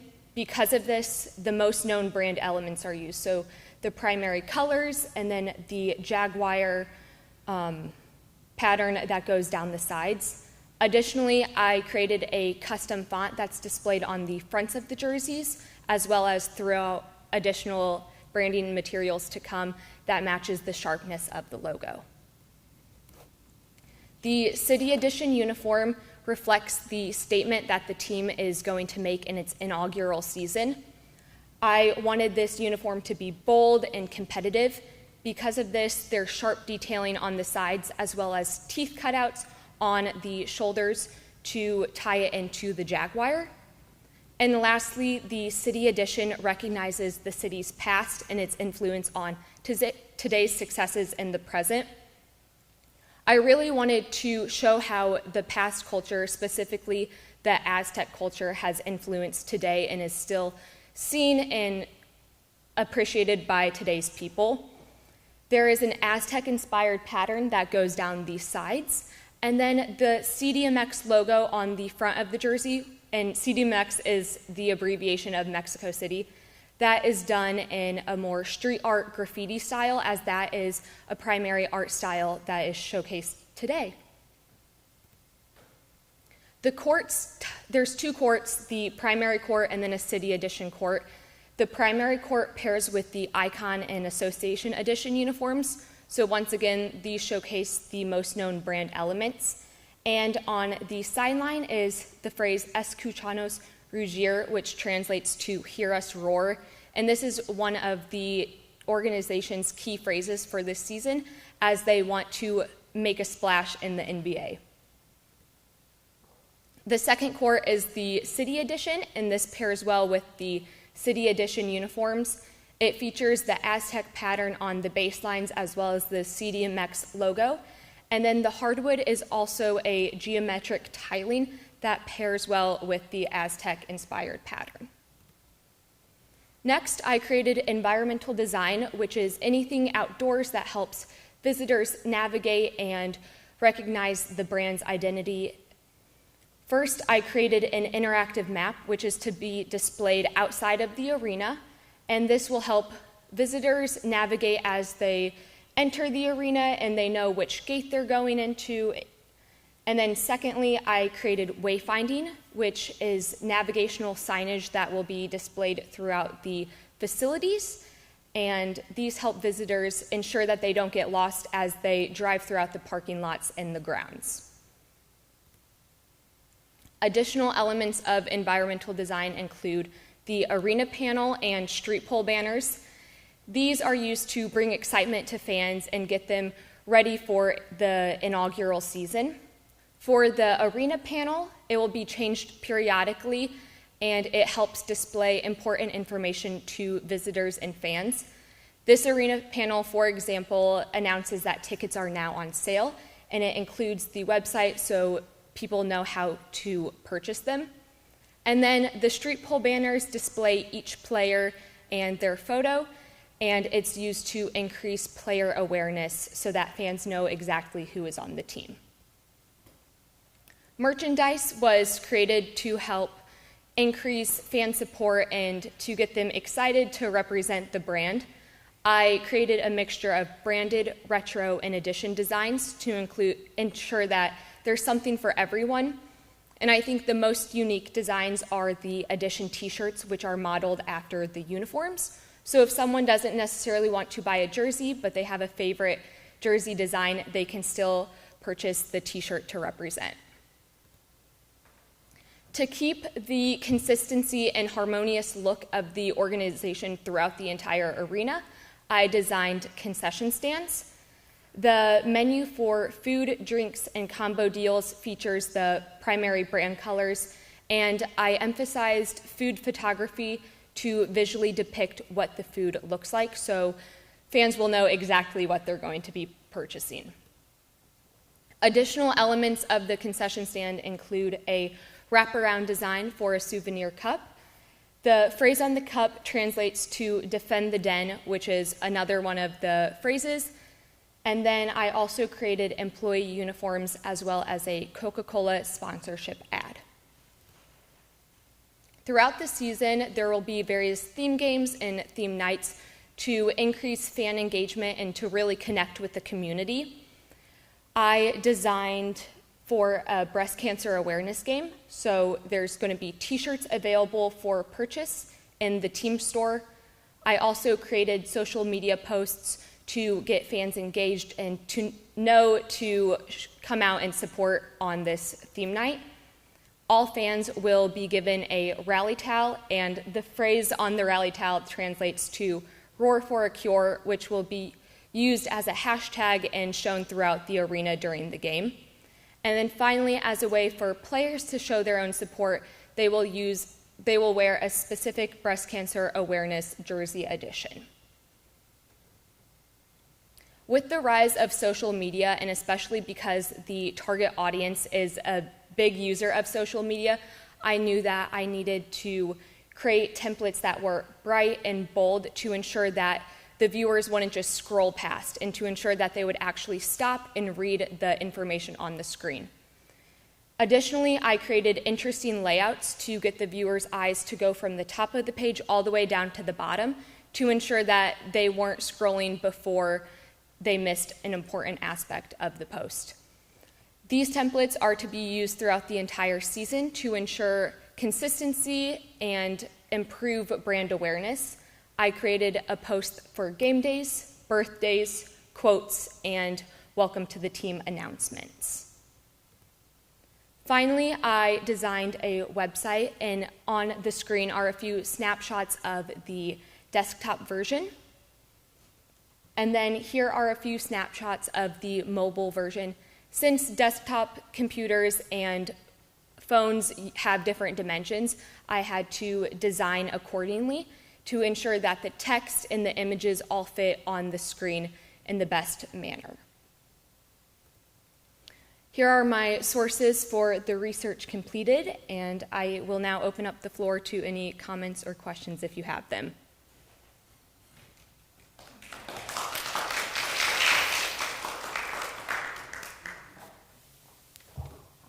Yeah. How long did it take you to determine the Apologies, I always forget that we need the microphone. How long did it take you to do the research on why the city of Mexico City was a good example for an expansion team and the demographics that you were going to be looking at for those fans that you're hoping to attract? Yeah, absolutely. I started by looking at cities that the NBA is already considering. So Seattle, Nashville, and Mexico City are a few of them. And I really dove into Mexico City and realized that there is a lot of culture and history and art. So I realized that I could do a lot with that brand, so I decided to go with Mexico City. And then I'd say the initial researching phase was about 1 to 2 weeks. I just spent researching and gathering colors and possible fonts to use before diving into the actual sketching process and going from there. Yes, I have a number of questions. Yeah. I really love the graphics and the color and that sort of thing, so I don't want to take away from that. But I've had friends in the graphics art arena, and one of the considerations is they haven't been awarded the NBA yet, correct? This is just your vision if Yes. they did. No definite expansion plans yet. The question is, how do you protect your intellectual property that they don't swoop in and get a copy of this presentation and just adopt it all and leave you out in the cold from that perspective? Yeah, for sure. Technically, since it's online, people can look at it and are free to technically take inspiration from it, but I can go through the legal process and make sure that it's legally protected if I so choose to do. Yes, for sure. There's much attention to the athletic side about image and that sort of thing for the Mhm. players. I think Yes. it's important for you to do it because I think, was it the NBA symbol that he wound up getting like $500 for it? The original NBA shadow of Jerry West. Yes. I think Jerry West wound up getting $500 for that, for Yeah. posing for it. And The second question is, how do you avoid collisions with already registered trademarks and names and images that you may have captured here, especially around, is that the official name of the team at this point, for example? there is no trademarks. You can look at databases to see if anything has been taken yet. So I made sure that it was all available before finalizing the names. So I went through and I did my research before settling on that name to ensure that I wasn't stepping on anyone's toes Right. first. So, for example, where'd you get the pictures of the Jaguars themselves? Those were all copyright-free images that I Okay. found, so they're free to use, especially in the academic setting. Okay.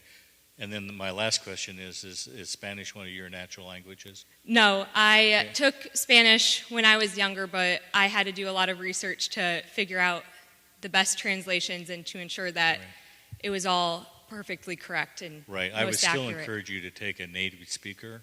Yes. And make sure that you're not missing the connotation or tense, you know what I'm saying there? Yes, absolutely. I had a native speaker that I touched base with throughout, but I'll double check to make sure that all of it's correct. And you might want to get somebody that's a native of Mexico City, not necessarily Spanish from somewhere else. Too. Yeah, for sure. Now, the reason I do that is I work for a company where we had multiple language things. Mhm. And boy, every time we tripped very badly. So Yes, for sure. Okay, Thank but you. Very good. Very nice work.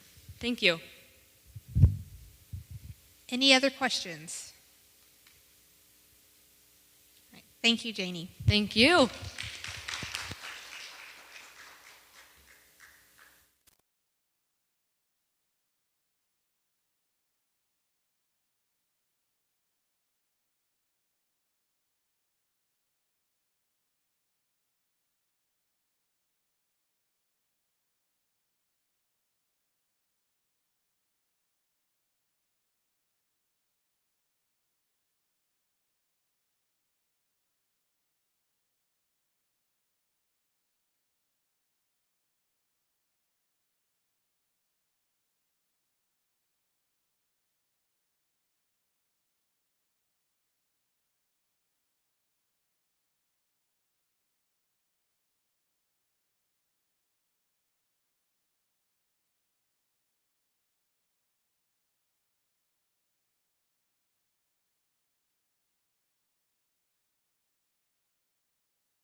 Our next presenter is Isabella Sparrow. She's here to present Social Media and Its Effects on Body Satisfaction. Isabella's mentor is Dr. Christina Mouzakis. Isabella, it's your turn.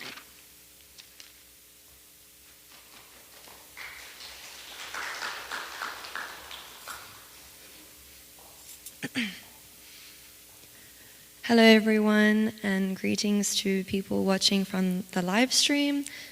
As was said, my name is Isabella Sparrow, and I'm really excited to present my research to you today. Social media is very prominent today. I know I use it a lot to communicate with my family and friends back home, and just to see how their lives are going and what they're doing. Social media is effective in the spread of information, whether it is factual, biased, or misinformation. Why I think the topic is important is because we as a society use it on a day-to-day basis and need to know its influence. I think my audience should be educated on how much of an influence social media can have on a person, as this will help them recognize that they are being influenced and protect themselves, as social media has the potential to be dangerous.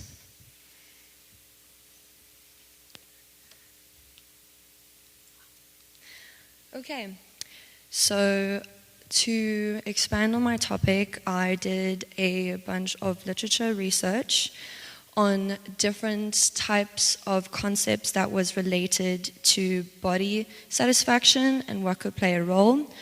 Body satisfaction is how you view your body image and the levels of how you are satisfied with it.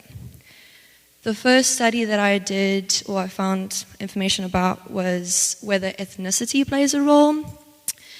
The article discussed how a group of women from a specific ethnic group was compared to another ethnic group body-wise, and their satisfaction levels were determined.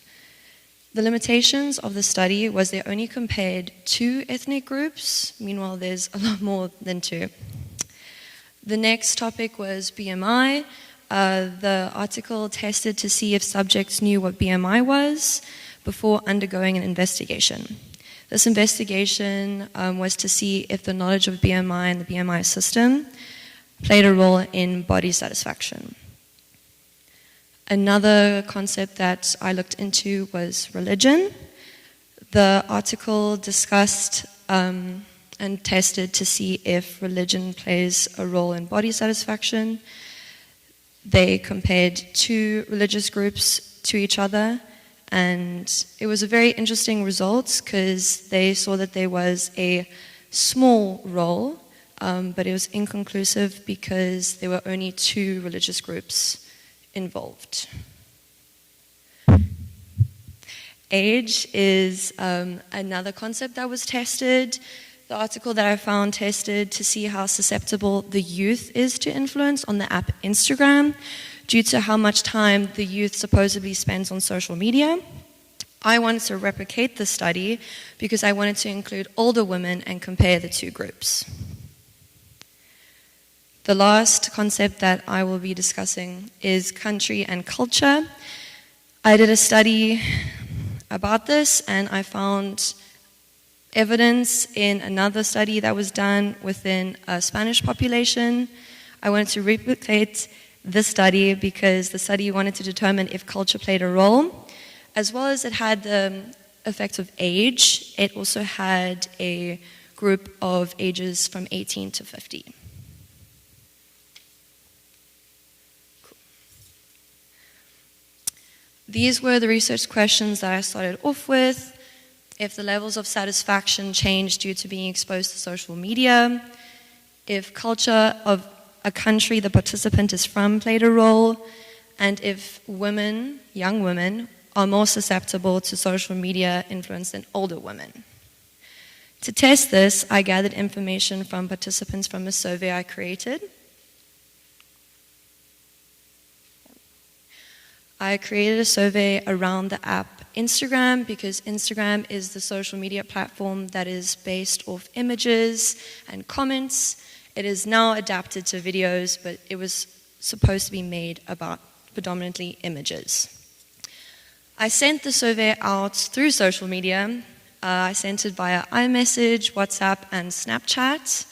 My participants were aged 18 to 57. They were from different countries, and I only tested women. These were examples, well, these are the questions in my survey. I asked a lot, and I broke these questions up into 4 sections.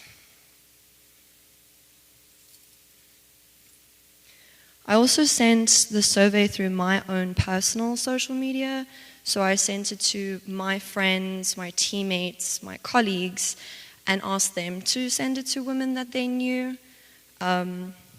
This was a success to a certain degree, and I was able to gather information from 40 different types of women. My survey was broken up into 4 sections. I had pre-video questions, I had a video that I showed them, post-video questions, and demographic questions.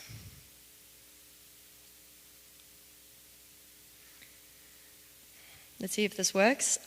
This was the video that I created to test my hypothesis and to simulate what it's like to be on Instagram. Great. So, I made a personal Instagram account for this study.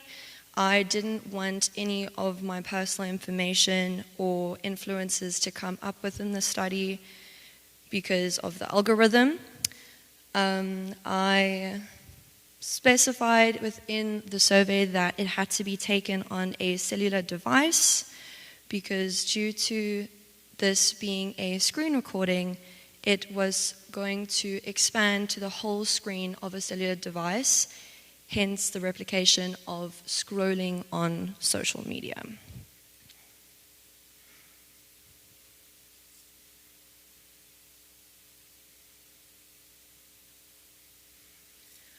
I did research on different types of women that were popular on the app Instagram and people that genuinely have a social influence, and I made a list and went through their Instagram accounts accordingly.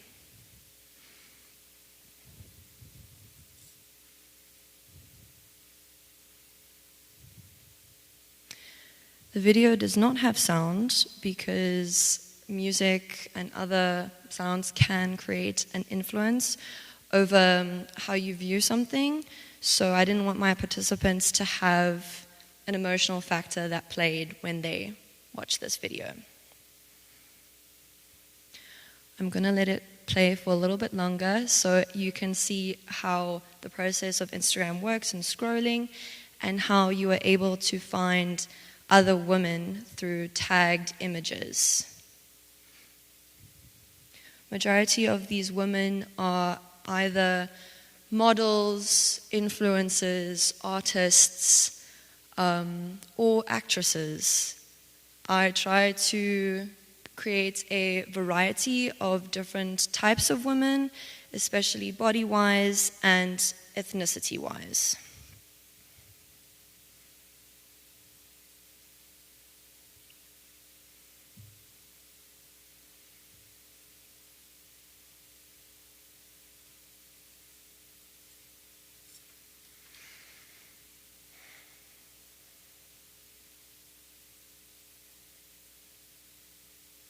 As you can see, majority of the posts on this account are images or they show an image of the video before it plays.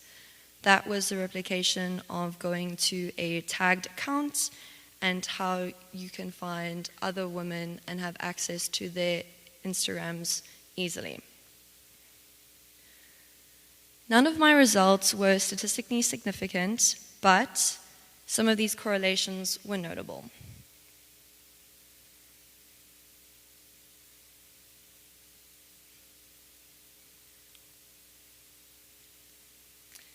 These were my results.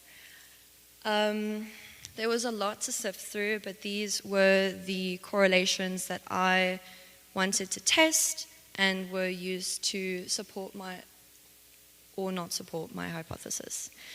On the side, here are my questions that I correlated, and I have also color-coded the 3 concepts that I tested. So pink is age, blue is international and American, and green is the change in satisfaction levels. So the first correlation I'm going to be discussing, and the concept is age, so I'll be doing pink first. The first correlation is time spent on social media and age. This had a negative correlation. This suggests that the younger the participant was, the more likely they were to frequently spend time on social media. I didn't have enough people, but even with that, there was still a small to medium correlation, which implies that older people, or older women, have the possibility to spend just as much time on social media than the youth.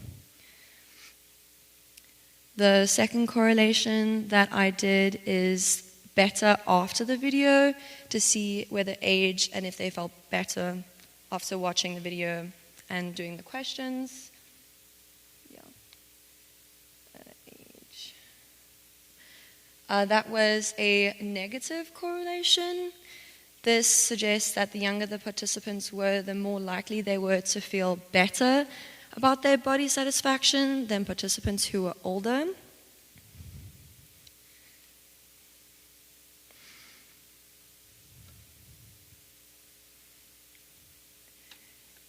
The worse after video and age was a positive correlation. This suggests that the older the participants were, the more likely they were to feel worse about their body. This created a floor effect because I cannot prove that they didn't feel worse about their body already. The next concept is the country the participant is from. So I compared whether the country that the participant is from to if they felt better or worse after watching the video.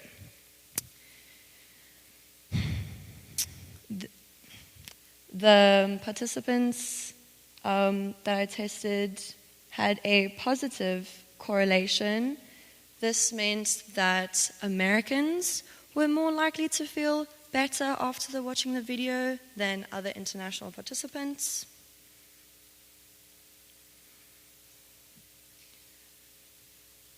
My correlation between country of origin, or where the participant is from, and if they felt worse after, was a 0. This could be due to not having enough variation within my answers or within my sample size because it was too small. I also had a problem with how I phrased my question, and that could possibly contribute towards this 0. Then the last correlation that I will be discussing is the change in satisfaction levels.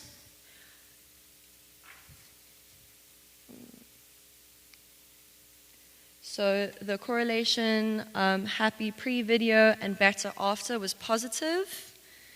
This could be due to not formatting the questions correctly. The results were potentially biased and had a ceiling effect. Had the possibility of being a ceiling effect. And the same thing happened with my bad pre-video, feeling bad pre-video, and worse.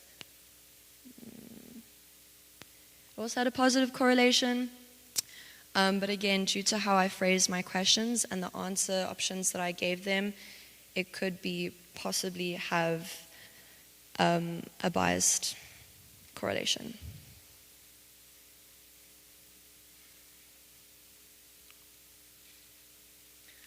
Okay, what I learned from the study, I was trying to see whether image played a role in how women's body satisfaction can be influenced by social media.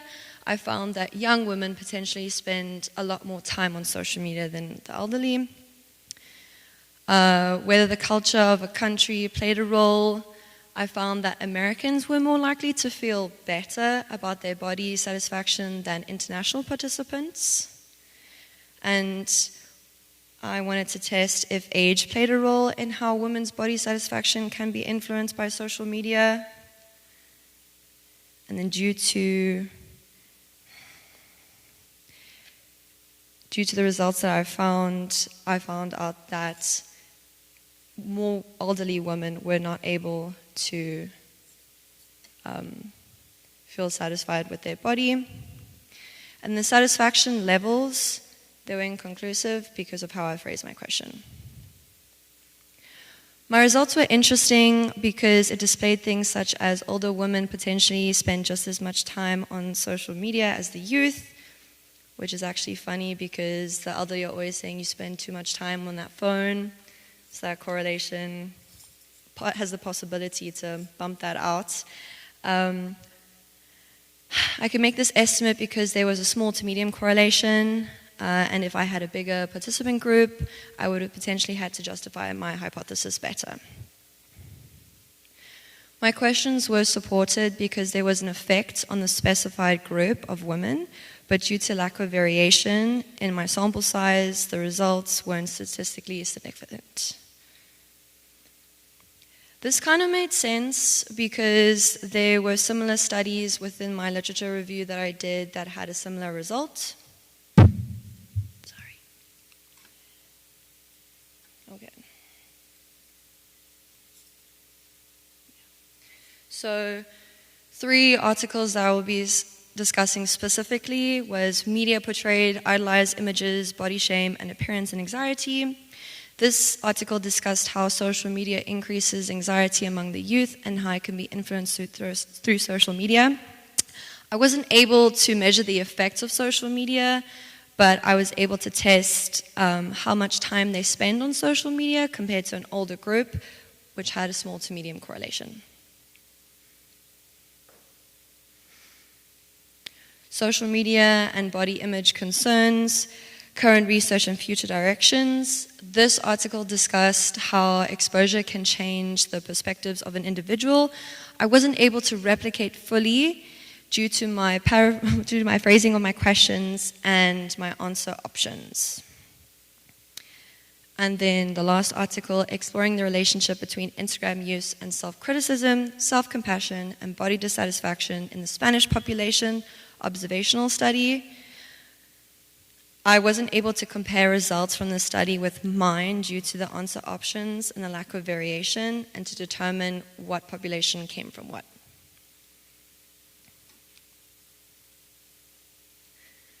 Okay, my limitations. Sample size, it was too small. I needed to have a lot more participants than the 40 that I was able to gather. How I phrased my questions, I should have kept my questions constant. Instead of changing them slightly, I would have my pre-questions and my post-questions exactly the same to see if there was a change. Because I did want to measure the differences between pre and post. How I set up my answers were on a yes to no range, and they should have been on a scale of 1 to 5 or 1 to 10. I also should have put short answer options for things such as your age as well as which country you come from.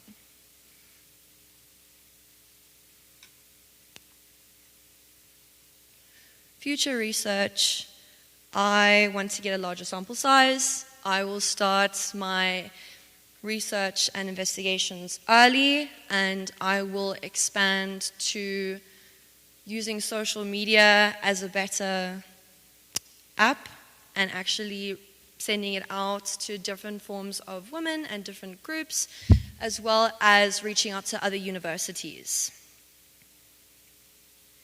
Improve my experimental methods. I will make my questions constant throughout the study and make sure my answer options will be on a scale or short-term answer where necessary. I will also bring in more groups into the study, such as bringing in men and non-binary groups. This will help me with the comparison and testing whether women's body satisfaction is influenced more by social media than other groups. And then also creating a controlled environment. I will be able to observe how my participants take the test. I'll be able to limit certain affecting factors and actually make sure if they're taking the test correctly.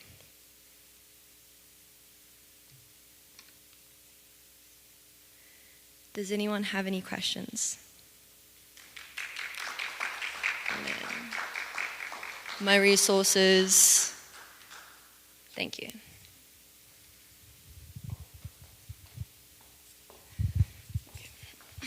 During your presentation, you made the mention that you selected, when you were going through the video with this selection, that you'd picked influencers and known people. Did you realize you were picking idolized images? Yes. You were deliberately doing that by design, right? Yes, because I wanted to see the people that were proven to have an influence actually influenced my participants. Okay. And you said the oldest participant was 57?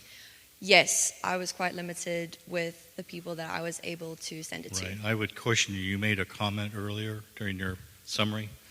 You called them elderly. 57 is not elderly. My apologies. I did not mean to offend.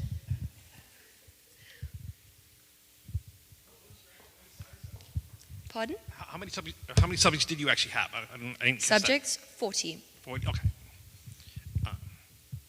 And how many were classified as older versus younger? Did you group them that way, or were you just looking at it as like a spectrum? I sent it to as many people as I could, and one person that was an absolute trooper was my mother. She sent it to all her friends over Facebook, all these things. So I was quite limited because also they weren't enough of the older participants than the youth. And I'm going to try for my next study to also try get it to a good medium of both. So which of your results that you obtained surprised you the most? Honestly, the fact that there was a possibility that the elderly are just spending as much time on social media as the youth. That used to be a phrase used to justify certain actions, and now it's proven that potentially that's not true. So, yeah, that was the most surprising for me. I have another question. Yes. I was curious, what did the IRM board think about your experimental design? RRD? Was that run through there? I wasn't given feedback. The reason I'm bringing that up is that if this does damage their image, there is psychological damage to your participants, or could be. There was a consent form that was signed in the beginning of the survey and specified what exactly they would be getting into with doing my survey. I also specified to my participants, I sent it to a lot more of 40 people, but if you are not comfortable talking about your body satisfaction and me using those results without your name for my study, please do not take it.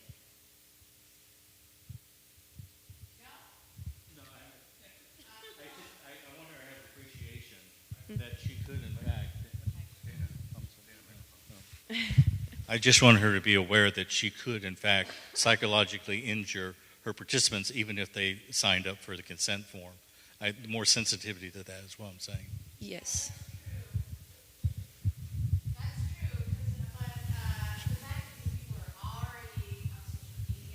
Mm-hmm. They're damaged already, right? Yeah.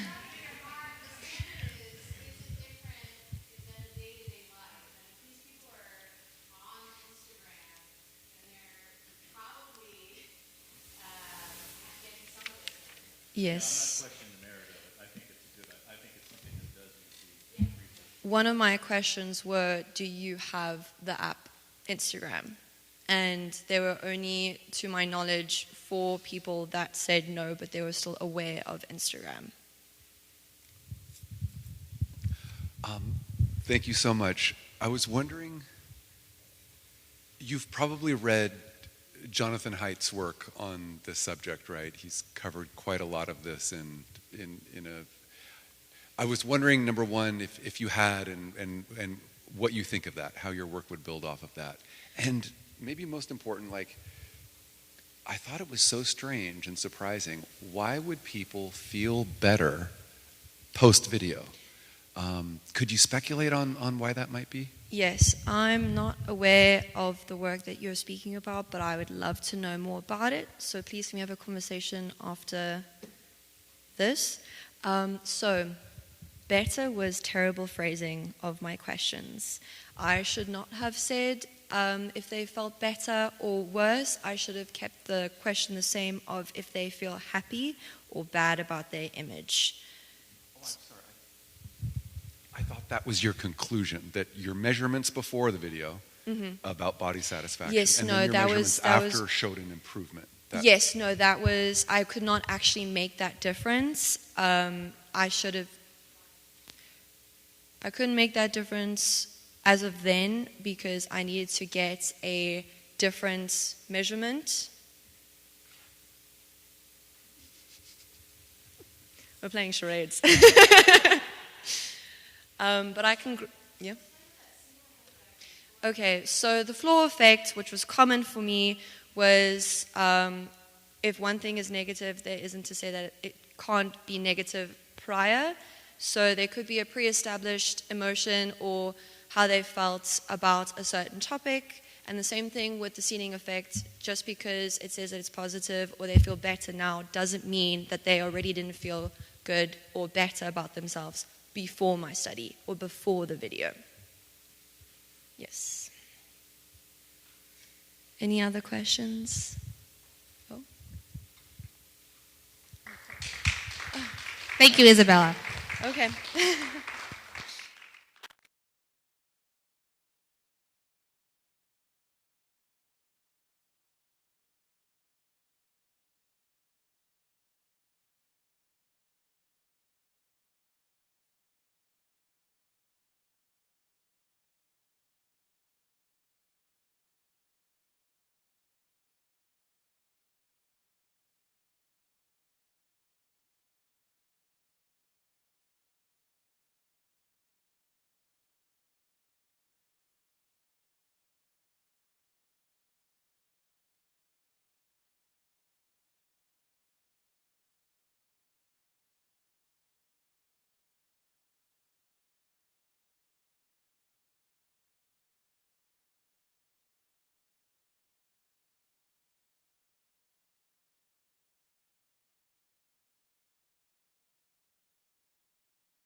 next presenter is Colin Fitzgerald under the mentorship of Dr. Caitlin Deskins. He will present phenolic profiles in blueberries, effects of glyphosates, and agricultural experiences. Colin, the podium is yours.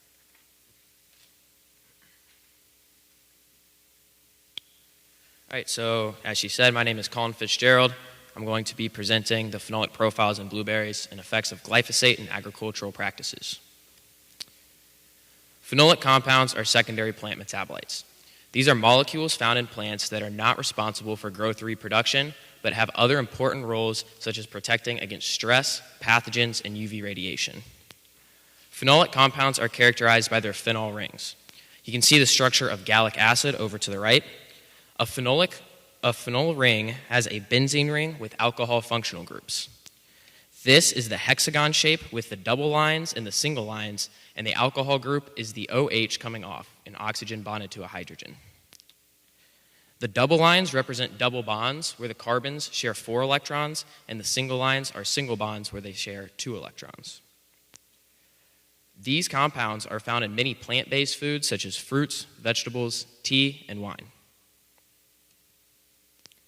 There are 4 main classifications of phenolic compounds, being phenolic acids, flavonoids, stilbenes, and lignans.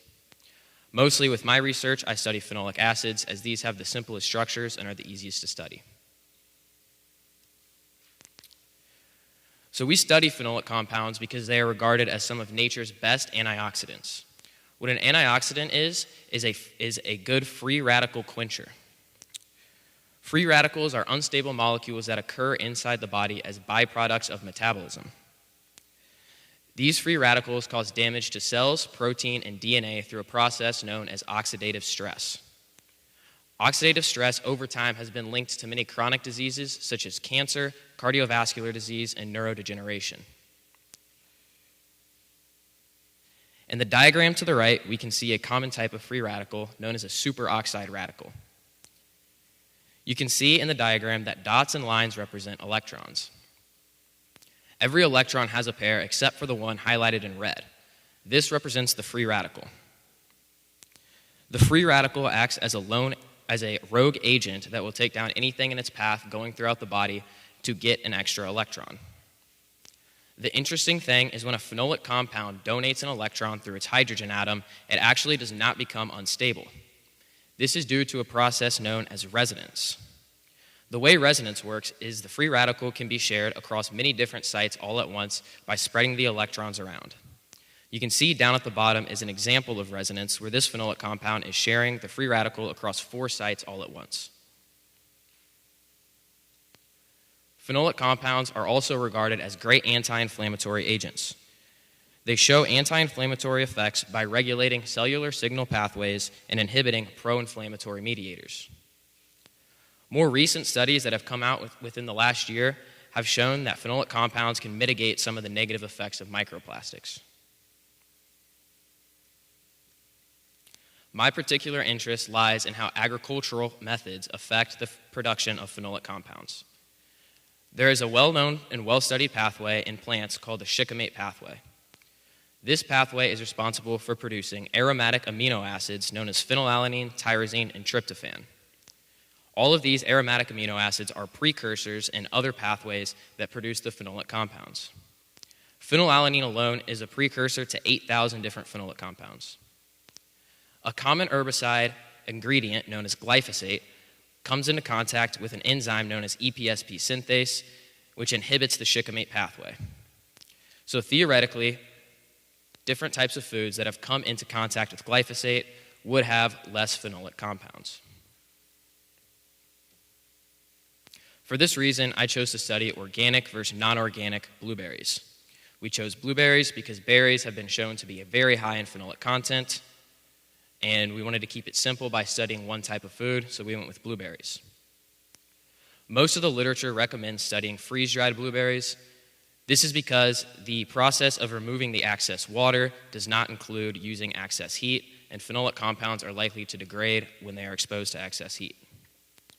We went with pre-ground blueberries because this increases the surface area during extraction, increasing the efficiency of our extraction.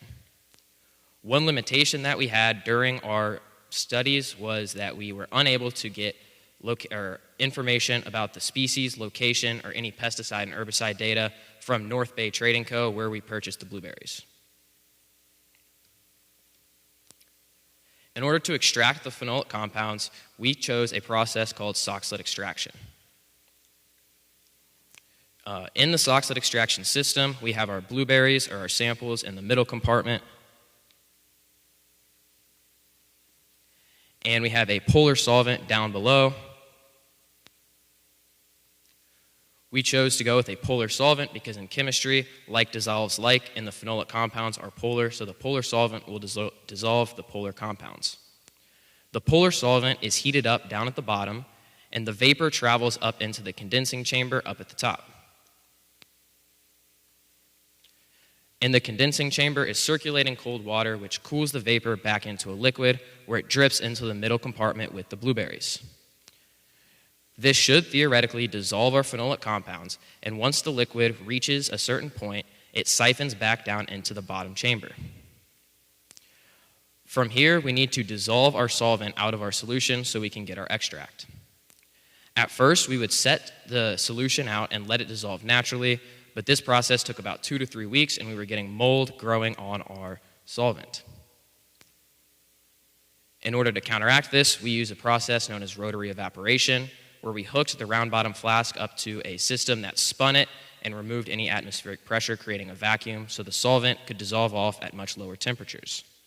From here, we scraped our phenolic extract into a Eppendorf tube and dissolved it in a different solvent.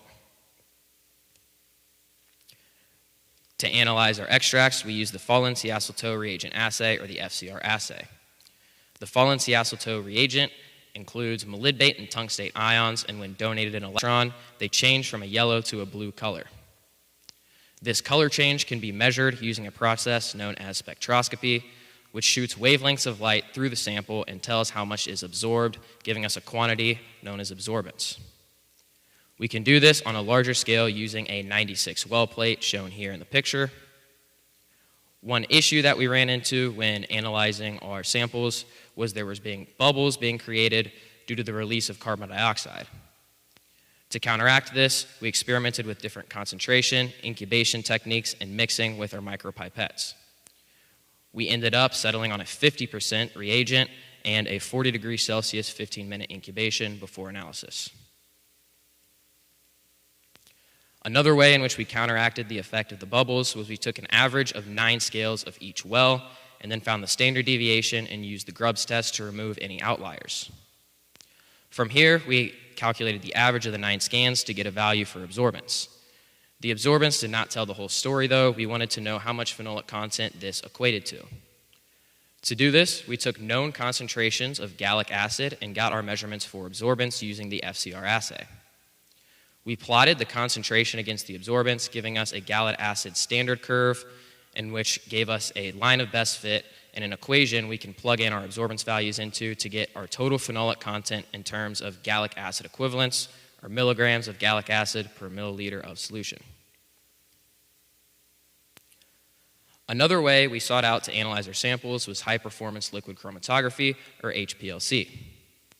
The advantage to HPLC is that it can separate out the compounds, and we can actually measure for specific compounds such as the gallic acid, caffeic acid, and we also looked for orthohydroxybenzoic acid and orthohydroxycinnamic acid. The HPLC we used was an Agilent 1220 Infinity 2 HPLC. The way this works is by using a column with a solid stationary phase and a liquid mobile phase. The phenolic compounds bind to the stationary phase within the column at different rates, and the mobile phase will wash them off at different rates. The stationary phase that we used for most of our analysis was a Zorbex trimethylsilane, or Zorbex TMS column. For our mobile phases, we went with 1% formic acid for the more polar, or A, solvent, and then a methanol for the less polar, or B, solvent.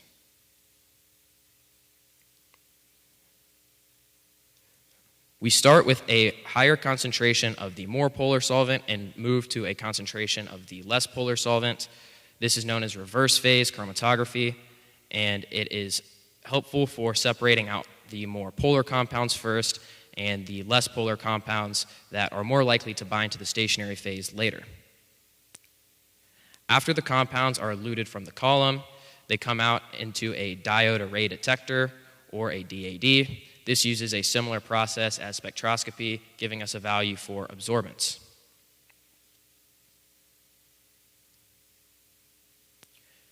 Here are some more pictures of the HPLC.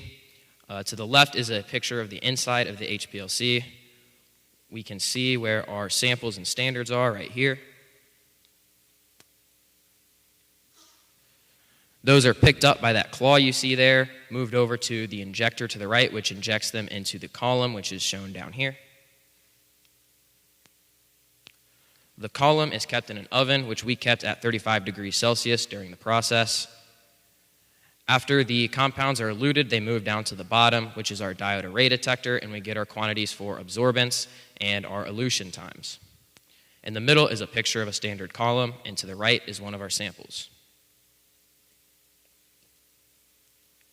Pictured here are some of our results from our FCR assay. As you can see to the left, we got some very unexpected results, being that the non-organic blueberries actually tested higher than the organic blueberries for total phenolic content. To the right is a comparison of our different solvents that we experimented with to see which one would be the best. We found that 10% methanol was the best for soxhlet extraction and gave us the highest total phenolic content in terms of gallic acid equivalents. This was followed by 25% methanol, and then 25% ethanol, and 50% ethanol.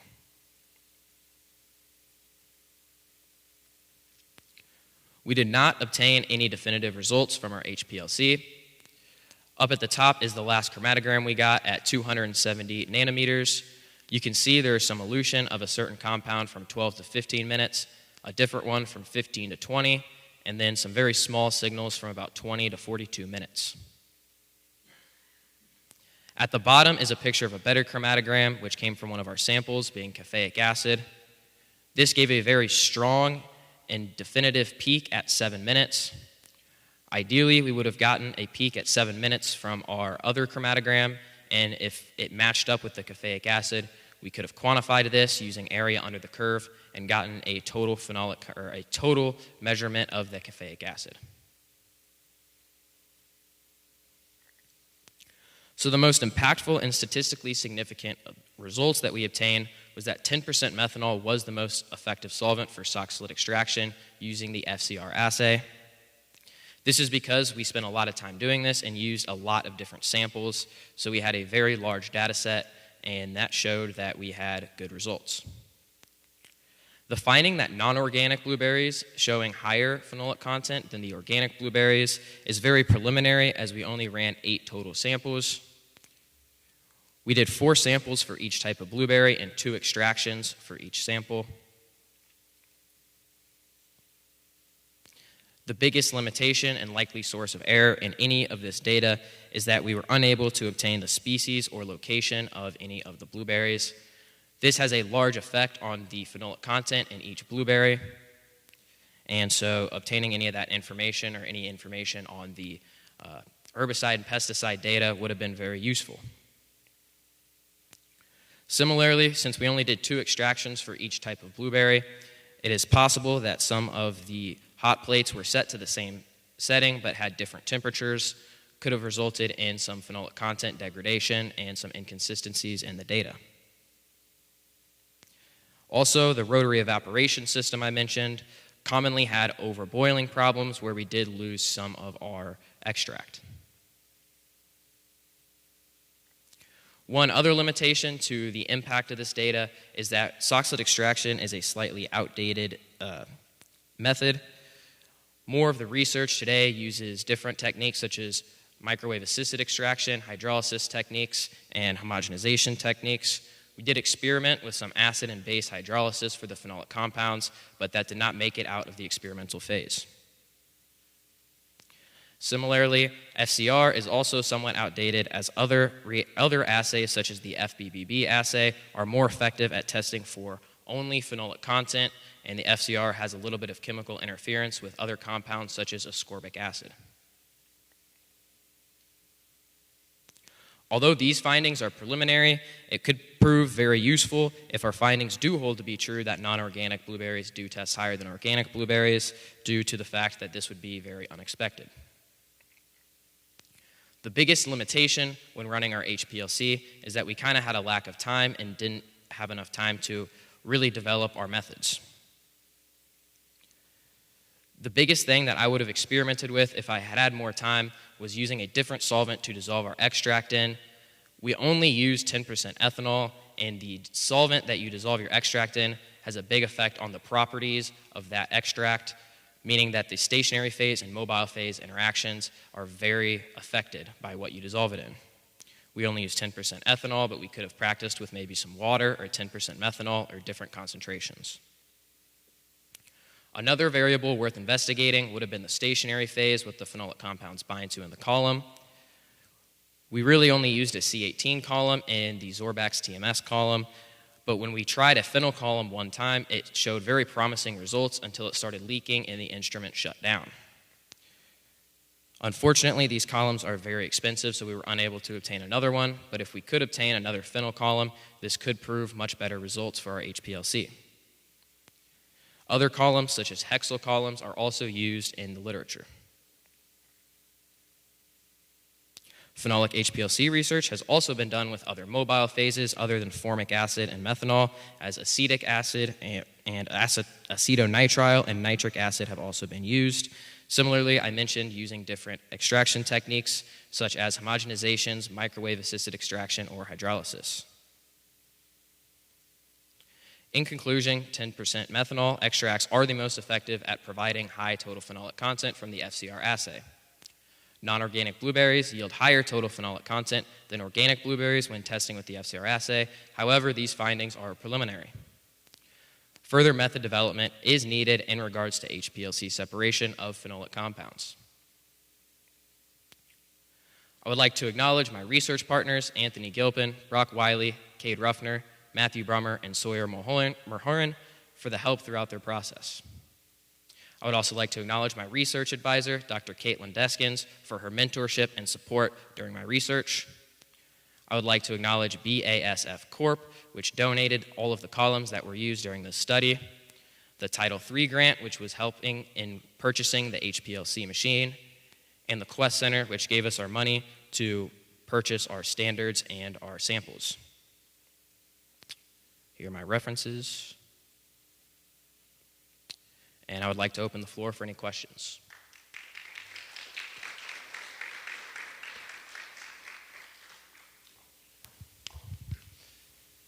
Hey, Colin. I know you said your research findings for organic versus non-organic blueberries are very preliminary, but going forward, would you expect consistent results with non-organic blueberries having higher phenolic compounds? And if so, why would you suspect that is?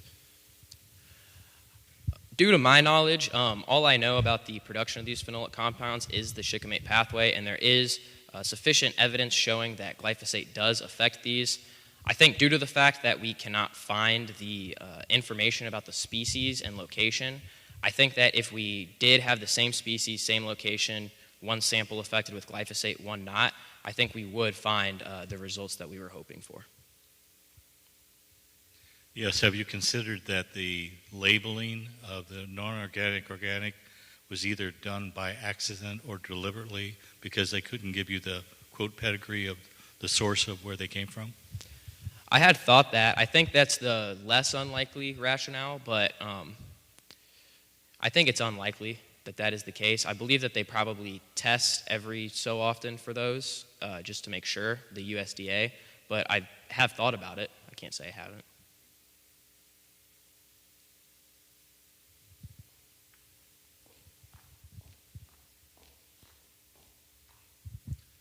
I just had a question about that the non-organic had more phenolic compounds.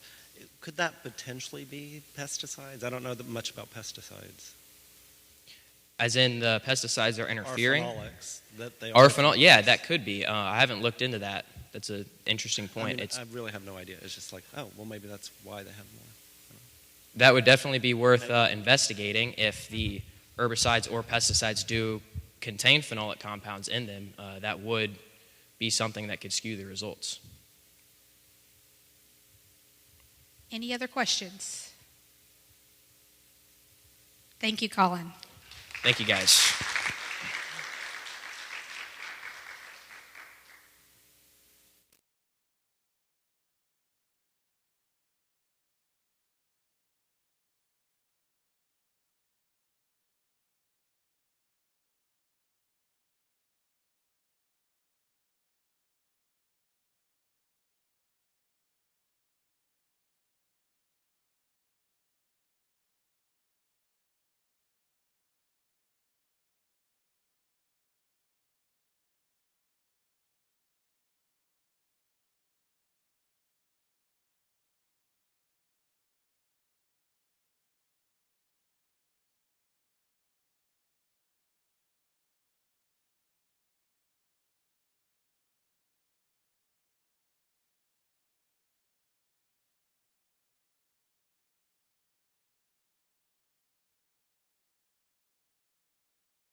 Our next presenter is Angelo Dominais, presenting Welcomed with Open Wings. Angelo's mentor is Shelby Miller. Angelo, the floor is yours.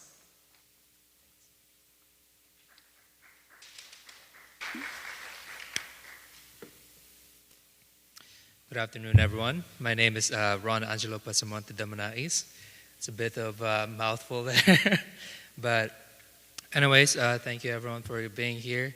It's a fine Midwestern weather that we got. So anyways, my project is titled Welcomed with Open Wings.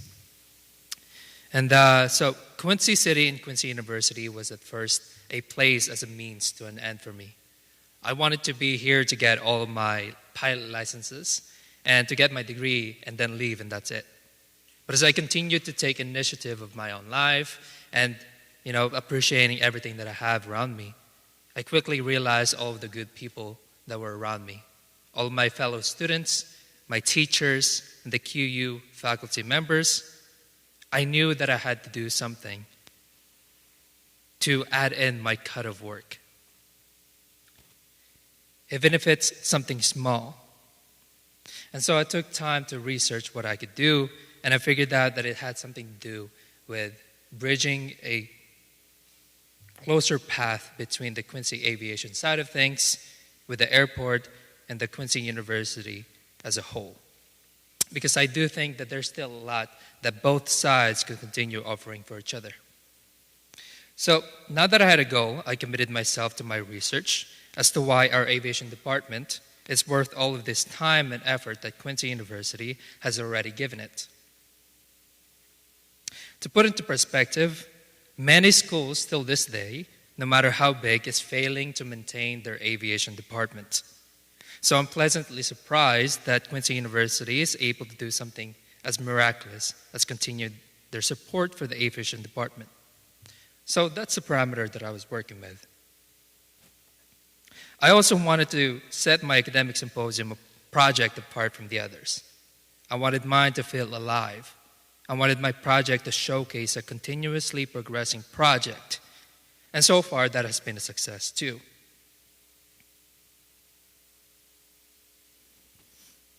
Just the simple fact that I started this project had an effect on others. My friend Bryce started the Pilot Nets podcast with the aim of shedding a spotlight to our students and upcoming progresses that they have, which also provides as an asset for future students who can take over the podcast once we graduate next year. Aviation Club is moving forward. What once was a dead club is now constantly, without fail, doing amazing things and recently even Our next presenter is Angelo Dominais. And of course, Quincy University took notice of my project. With Open Wings. Angelo's mentor is Shelby Miller. Angelo, the floor is yours. And also, Chris Brenneman, who is the director for community relations, have been hard at work making sure that they listen to the aviation department. They also serve as my mentors. So moving on now with my project, I wanted it to be around a film in the hopes that one of these variation of films can be put in the front face center of Quincy University's upcoming redesign of the website. My 3 hours worth of footage could serve as a sustainable and completely free contribution for the benefit of the university as a whole. My project was to boost the morale of our current aviation department and all whomever is tied to it, including our professor, Shelby Miller, our certified flight instructors, and my fellow student pilots. By the end of this presentation, I'll be showing you guys the film that we have made with my film crew and everything that I've nurtured until this point. I'll spare you guys the details, but let's just say that it took a lot just to finish this presentation here. I had to manage multiple people's schedules and doing something that none of them has the guarantee of, ending up good. But either way, in the end, my hope is to finally have something to show for all of their time and their schedule that they gave me. Because my hope is not only to make my peers, my friends, and my family here in QU known, but also to provide a future-proof plans and additions from my research of the aviation department in its entirety. And all of this to be in hopes to be a free resource for the Quincy University to take advantage of, because I want to join in with the pursuit of leading Quincy University to a better and better endeavors. These college students that I spend time with constantly have slowly become a family to me. So it's the least that I could do for them. You know, these people, Bryce, Jonah, Soren, Corbett, Bryce, and all of them, they're not just my peers, they're my family members. It's like being at home in the Philippines with my brothers and sisters. And of course, my mentors, like Shelby Miller, who was actually born and raised here in Quincy, is now a senior Delta pilot who is raising the Quincy University's future alumni of pilots. So suffice it to say, I am glad that I am here. I am at the right place, at the right time, with the right set of people. And I owe it all up to them to do them justice. I owe it all up to my mentors who have given me all of their advices. And I owe it all up to God, Jesus Christ, who gave me more than I ever deserve. These films are designed to immortalize my community, our Quincy community. They gave me a minute of their time, so I will give them all of mine. So today, marking the first ever aviation category in the history of Quincy University Academic Symposium, I present to you Welcomed in Open Wings. Quincy University is a nest for future pilots. We are nurtured here to be able to spread our wings into many different aviation industries, from private charters to airliners, from future flight instructors to future humanitarian aviators. I know that with my training here at Quincy University and my flight instructor's help, that I'm going to be the best pilot that I can be and always keep my passengers safe as, you know, to my best ability. Well, it's just more of being a service to others, and I feel like the best way I can do that is in aviation right now. Your instructors are there to help you. We really care. I mean, that's the cool thing about the aviation game is any pilot that you ever go talk to, all we ever want to do is help you guys out. We love more pilots coming in because we're just big airplane nerds. It's what I do every day. It's what I want to talk about. And our pursuits to earn our wings does not stop us from growing as athletes, as community members, as individuals. I played baseball at Quincy. I like to fish. I love making things out of wood. That's something me and my grandpa really bond on. I coach baseball too, so a lot of different things. I'm a wrestler, actually. I'm on the wrestling team here. I like doing a lot of outdoorsy stuff. I live in a pretty rural area, so my family, we go like camping and hunting a lot of hiking and like kayaking. I'm involved in cheerleading and the new sport called stunt here at Quincy University. I'm excited because that's going to be my first time ever like traveling for a stunt and ever being involved in a sport, you know, so I think that that's going to be really awesome. Everything started clicking in my head. I get a full ride for base college. I can pay extra for the flight program. It's cheaper by about 50% to come here, play my favorite sport, get my degree, and get plenty of flight hours while doing it. And I'm just like, wow, this is actually like a really good idea. Yeah, I got some good connections to most of the airlines. Connections go a long way, yeah. And I mean, especially you never know who you're gonna fly with, you never know who you're gonna run into again. So it's always nice to leave a lasting impression, at least a nice lasting impression. Like, I get more time to be a kid, mature a little bit, you know, work a job for the summer, and it's all taken slow. I feel like I'm going at a really, you know, balanced pace. I'm learning a lot, I'm being with my friends, I'm playing my favorite sport. Like, life is good out here, you know. Being a QU student and a pilot, it becomes a part of you. So much so that any struggles or challenges that comes our way, we are able to find a way to answer the call, the need to fly. It's like that whisper in the wind that just says, come here, I'm waiting for you. No matter where you are, if you're working on your private, you're working on your instrument, your commercial, your ATP, CFI, whatever it is, if you just up and quit it, you're going to regret it. You know, I feel like two different people. outside the plane and inside the plane. I get in the plane and I take it as seriously as I can, but I enjoy it at the same time. If that were to be taken from me, I don't know that I really want to do much more. And that's something I've come across too. It's like, do I want to quit? Do I want to have a full career change? It's like, no, I've wanted to do this my entire life. Why would I just up and quit because times are getting rough? If it was easy, everybody would do it. I'd have to stick around it in some other aspect. I don't know. At this point, I don't think there's any other career path than the general field of aviation for me. Just make sure it's something that you absolutely love doing, that you're okay with all the challenges that come with it, and that you love it enough to make it worth it. Because there's no reason not to have fun in something that is designed to be very, very enjoyable and to be very rewarding. Go have fun. That's why I'm here.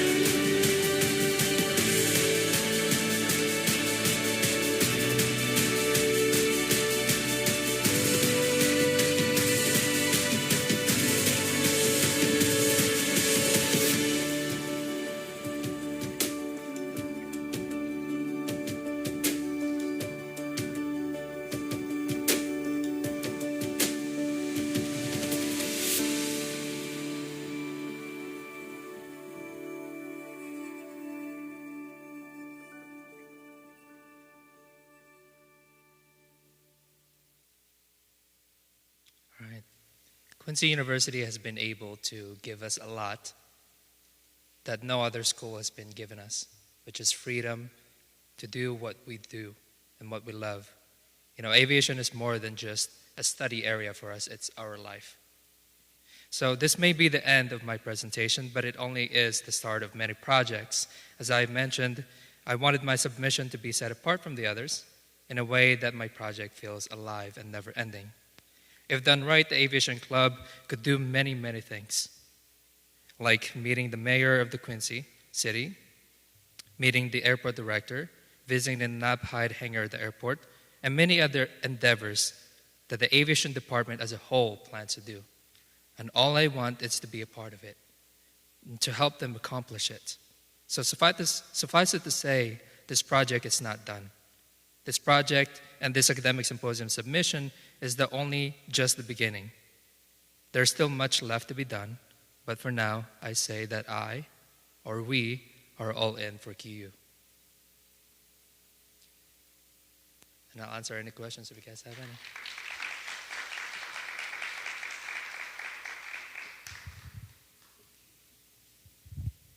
Are there any questions?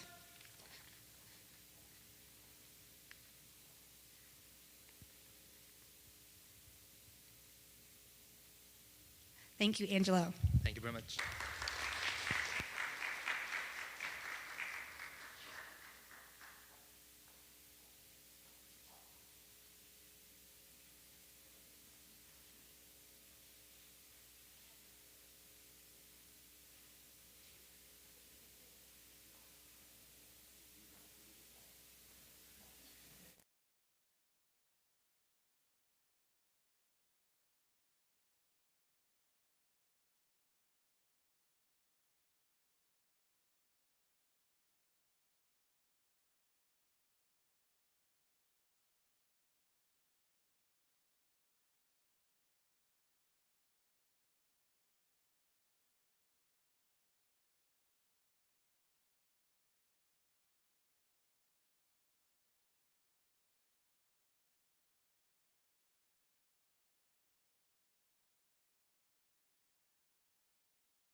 next speakers, Isabella Shields, Jacob Sprock, and Claire Sudkamp, under the mentorship of Dr. Lee Enger, will present Assessment of Candida albicans Clades through PCR DNA Fingerprinting. The podium is yours. Thank you, Kristen. My name is Jacob Sprock. To my left is Claire Sudkamp, followed by Isabella Shields. We'll call her Bella throughout this presentation. Thank you for coming out today to listen to us speak. We're going to be telling you about our time with Candida albicans this year, specifically our use of PCR to analyze the DNA in Candida albicans. And Claire is going to tell you a bit about Candida as a genus and get us kicked off here. All right. Yeah, so some intro to Candida. Candida is a genus of yeasts, and most of the species within the genus are commensal organisms, which means they live in and on humans, primarily in our mucous membranes, without any positive or negative effects. However, many of the species are also opportunistic pathogens, which means under certain conditions they can cause infections, which is called candidiasis. These are normally things like oral thrush, fairly minor, but they can become severe if they travel to your internal organs, your bloodstream, or if you're immunocompromised. And this can have pretty high mortality rates, upwards of 50%. We focused specifically on Candida albicans in our research, which is one of the Candida species, and we looked within that species at different strains or genetically related clades for those genetic relations and how they're all tied together. This slide shows how we isolate our yeast samples. So this first one here is a chloramphenicol plate. It's designed to kill bacteria that may be in your initial sample. It doesn't work 100% of the time, but it does a pretty good job helping us isolate yeast from other contaminants. Thank you. Then our next plate is the YPD one. It's up here. This is what we use to isolate single colonies. So you can see at the top, it's a thick lawn of yeast, and as we move towards the bottom, we're able to isolate smaller groups. This ensures we're just getting one genome in our final sample, not a mixture. And then our final plate here, this is chrome agar. It's a special chromogenic agar that interacts with enzymes within the yeast to change the color based on species. So as I said, we're interested in Candida albicans, which is represented by that blue-green color on this agarose. This is a little more information about the clades within Candida albicans. There are 5 main ones we're concerned with: 1, 2, 3, E, and SA. As you can see, North America is predominantly 1, 2, and 3. So those are our primary interests. The SA clade is dominant in South Africa, and the E strain is pretty prevalent in Europe. This is a basic outline of our procedure to achieve our goal of determining these genetic relationships. We start with isolating our DNA with the GC prep, which is what's illustrated in this figure here. We take one of those single colonies we looked at on the other slide. We put it in a tube with glass beads and Chelex and essentially beat up the cells to get the DNA out. We put them in a vortexer and boil them. Then we spin the solution down. We pull out just the liquid part, and that now has our DNA sample. We then quantify it using our nanodrop, run PCR and gel electrophoresis, which we will learn more about later from Jacob. Then we are able to calculate similarity scores based on the gel and create a dendrogram. So for more information on our materials and methods, I'm going to hand it over to Jacob. Thank you, Claire. So I want to talk a little bit about the reference strains that Claire was speaking on. These are very important to our overall experiment, so I want to make sure we hone down what those are and their role in our experiment. Essentially, reference strains are strains of Candida that have already been grouped into clades by prior researchers. So we'll have clades from like 1, 2, 3, and a couple from E and SA, and we use those in our gel electrophoresis to compare unknown strains to the known strains, so we can group them into the appropriate clades. So I'll talk a little bit about gel electrophoresis later on, but essentially we'll have different banding patterns depending on on the different clades, and what we want to look for in gel electrophoresis is the similarity within a clade and then differences between two different clades, so that whenever we have an unknown sample, we can say pretty definitively, this is part of this clade, this is not part of this clade, that sort of thing. In order to get to that step, we have to go through GC prep, which is the isolating of the DNA that Claire talked about briefly, and then we'll quantify it using this device, pictured on the right here, the nanodrop. Essentially how that works is we'll put our sample in, it'll blast it with UV light at 260 nanometer wavelength. The DNA will absorb some of that, and then the machine will be able to tell us the concentration of the DNA in our sample depending on how much there is in there. It'll give us this concentration in nanograms per microliter. This can range from like 300 to 1,000 nanograms depending on the sample. And then whenever we have that information, we will standardize the concentration to 50 nanograms per microliter. That way, whenever we're running our PCR, we're not amplifying one a lot more than we're amplifying another. We want to make sure that there's a standard amount of concentration of DNA within our samples. So moving on here. We keep bringing up PCR, so I want to go through an overview of what PCR is. From the 10,000 foot view, the PCR is essentially focusing in on certain parts of a long strand of DNA and replicating those specific parts over and over and over again so that we can compare them between different strains. We focus on specific parts that are shown from prior research to have differences between clades and similarities within clades, reiterating that the importance of similarity within clades, differences between clades, right? The way this works on a more specific scale is whenever we separate the DNA, a primer will bind. Then using Taq polymerase and base pairs, your A's, your T's, your G's, and your C's from your biology and genetics courses, we will extend, that's this here, we'll extend the DNA, and we'll create a complementary strand that we will then replicate over and over and over again so that we can see it in our gel electrophoresis. Depending on the primer, they'll focus on different sections of DNA, so having the right primer is very important in PCR and gel electrophoresis protocol whenever we're fingerprinting. And there isn't just one section it'll focus on in the entirety of DNA. There are a handful of sections, and it'll create longer complementary strains or shorter ones depending on which one it binds to.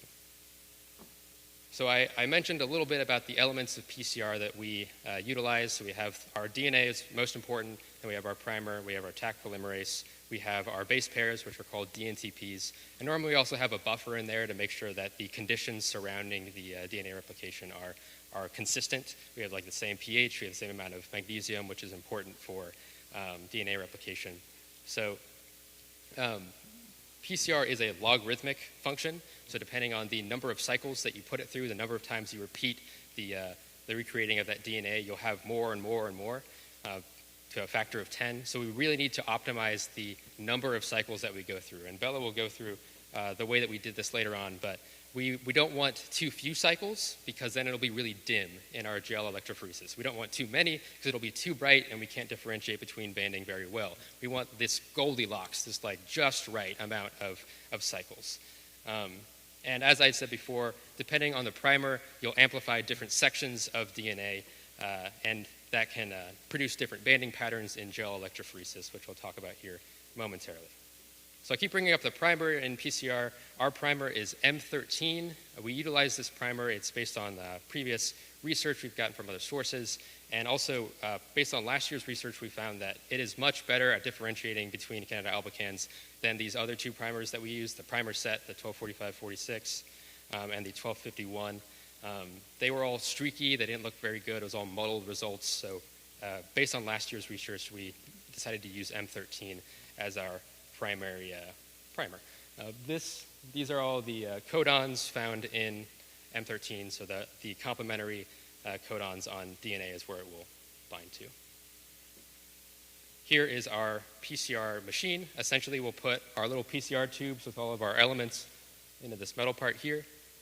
The lid will then heat up the PCR tubes to the ideal temperatures so that we can separate the DNA and then get that primer in there and extend the DNA and repeat that over and over again for that perfect amount of cycles so that we get good banding. I also keep talking about gel electrophoresis. Here's what that looks like generally. So we'll normally load samples up in wells, which would be up at the top. We did crop it out so the photo looks a bit nicer, but I promise they're there normally. And the way that gel electrophoresis works is you put a charge through this gel. You'll have like a negative node at the top and a positive node at the bottom, and then the charge will pull down the different strands of DNA depending on the size. So a bigger size will be stuck at the top because it's slower, bigger, like slower moving, and then the smaller ones will be down at the bottom, the medium ones here. I want to talk about these parts on the far left here, and then also on the right. These are ladders, or markers you could call them.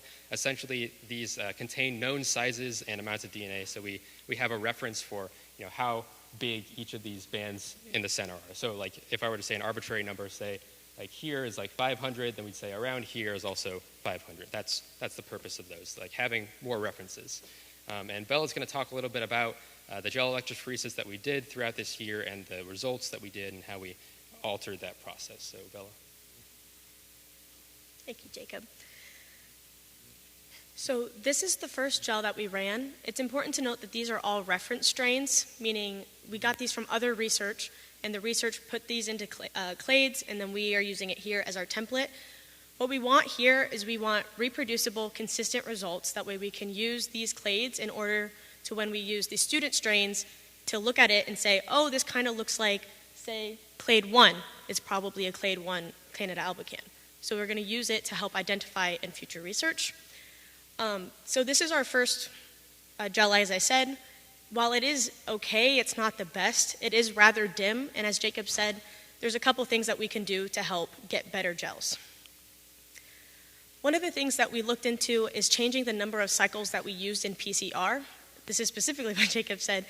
Using too little cycles of PCR can lead to dull, not very prominent banding in the gel, and using too many cycles can cause too much, where you can't differentiate between the bands.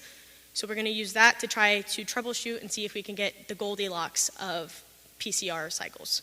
Another thing we looked into is the concentration of DNA. We increased the concentration that we put into the PCR and thus put into the gels to see if that caused any change. We found that it didn't, so we didn't continue that in our procedure in the future. And an overall thing that we should do for all research is eliminating potential contaminants. A small contaminant can change everything, so it's really important that there is zero contamination in any of your things. So a couple things that we did is we started with all new PCR materials. This includes our primer, our Taq polymerase enzyme, our buffer. Everything was started new in case that our old tubes had any contaminants in it.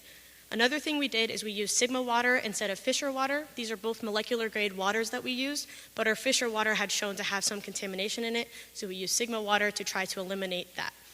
Another thing is we used brand new pipetting tips, and we only used those tips for PCR to eliminate any chance that the tips were the thing that had the contaminants on it. So when we were trying to find our cycles that we wanted to use, 35 is what we started with, and as you can see, it looks almost exactly the same. We had dull banding, not very strong. You can barely see it. And as you can see in clade 2, there's basically no banding at all. So we moved to 36. And 36 had very slight banding in the second clade, but at least there was some there. And the bands that were visible in the 35 cycles aren't so bright that we can't differentiate between the different bands. When we did 37 cycles, the banding was too strong and we couldn't differentiate between the bands, so we decided that 36 cycles was the number that we wanted to go with in our future procedure. Another thing that we wanted to do is we wanted to try to stain with something new, just change it up. So what we started with is Cyber Safe dye, and we wanted to change to Cyber Gold. With this gel, we also used a denser gel and we ran it at a slower pace. That way it causes tighter banding. And with this, we created very clear bands in our samples. So we decided to use the Cyber Gold in future procedure as well. While we wanted to give it one more hurrah, like one really good banding gel, we wanted to give it all for this one. And this one, we actually have really good banding despite it being slightly cloudy. So with these bandings, you can see in clade 1 there is some similarities, and these similarities we can use to create dendrograms in the future, and I'll hand it off to Claire to tell you guys how we did that. So as Bella said, we used our gel electrophoresis results to work on a dendrogram. So we decided to use the Jacquard similarity coefficient to do this. It's given by this equation up here, and that means the similarity coefficient, S, equals the number of shared bands divided by the sum of the shared bands and the unique bands in each of the two samples being compared. So that was our coefficient, and that allows us to quantitatively determine how related two samples are. We're working towards a dendrogram kind of like this one up in the corner, in which the clades that have already been identified group together, and we can see how the clades are related to each other. We used a software called Gel Analyzer to work on this. It identifies our bands for us, does all the heavy lifting. So you can see this is just a screenshot from that software of how it identifies the band. You can see it runs that dotted line right through the middle of the band, so it allows for much more accurate measurements of how far the band has traveled down from those wells where we initially loaded our sample. It does this by looking for the absorptivity of the light, plotting it as a curve along each lane. This is an example of one of those curves. And you can see each place where the slope increases over a certain degree, it's marked as a distinct band, which are denoted as the blue portions. This is the dendrogram we were able to make based off of our data from that software and then doing our calculations with that similarity coefficient. As you can see, there's some promise to it. We have a couple of the matching known clades that did group together. We've got the 2s up here, 1s here, 3s, E and E star. But everything else just seems to be kind of randomly in there. So there's definitely still some areas for improvement, because ideally we'd like all the 1s, all the 2s, all the 3s to be together. So with some more about how we hope to improve, I'm going to hand it back to Bella. So for future research, we're hoping for further optimization. So we're hoping to get more differentiation between the bands and cleaner bands. And in order to do this, we need to differentiate between the clades, and we decided that the primer that we're using may not be the best primer in order for our goals. So what do we do from here?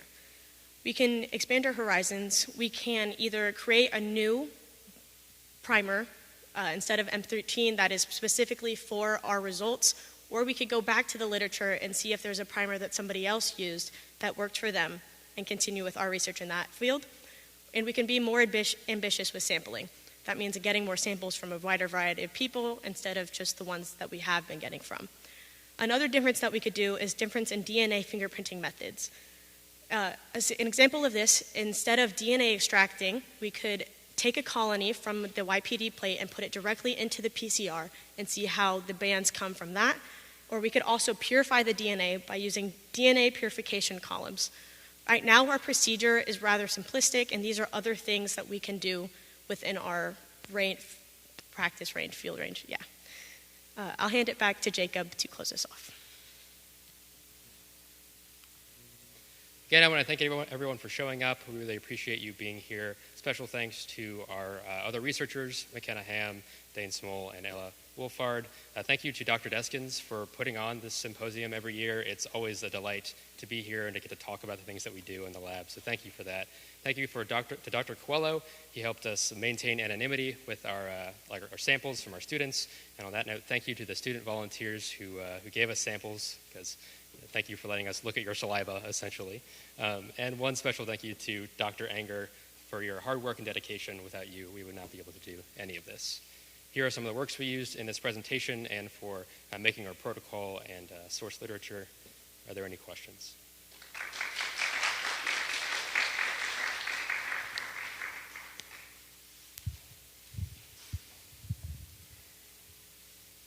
Are there any questions?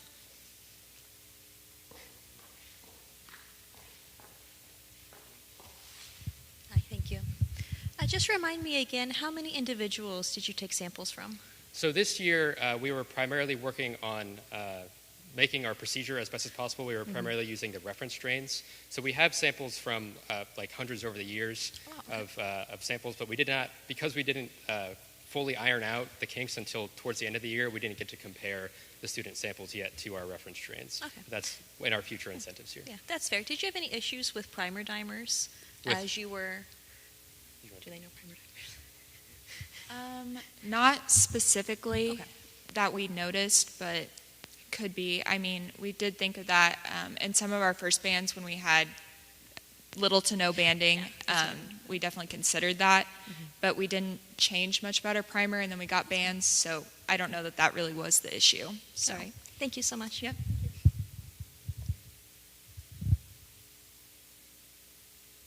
Any other questions?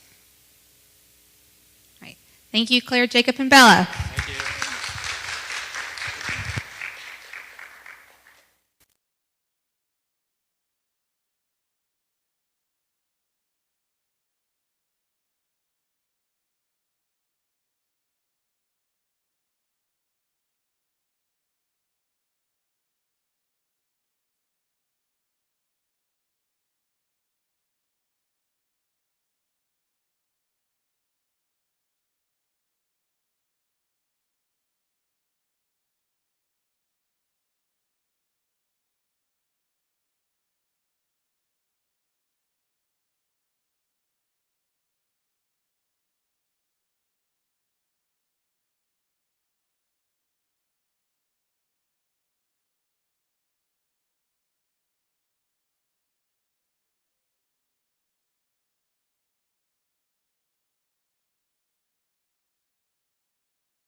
Our last presenter today is Jillian Jarosmick. Her research is Why the Rise in Adult Autism Diagnosis, a holistic meta-analytic view. Jillian's mentor is Dr. Jamie Peacock. Jillian?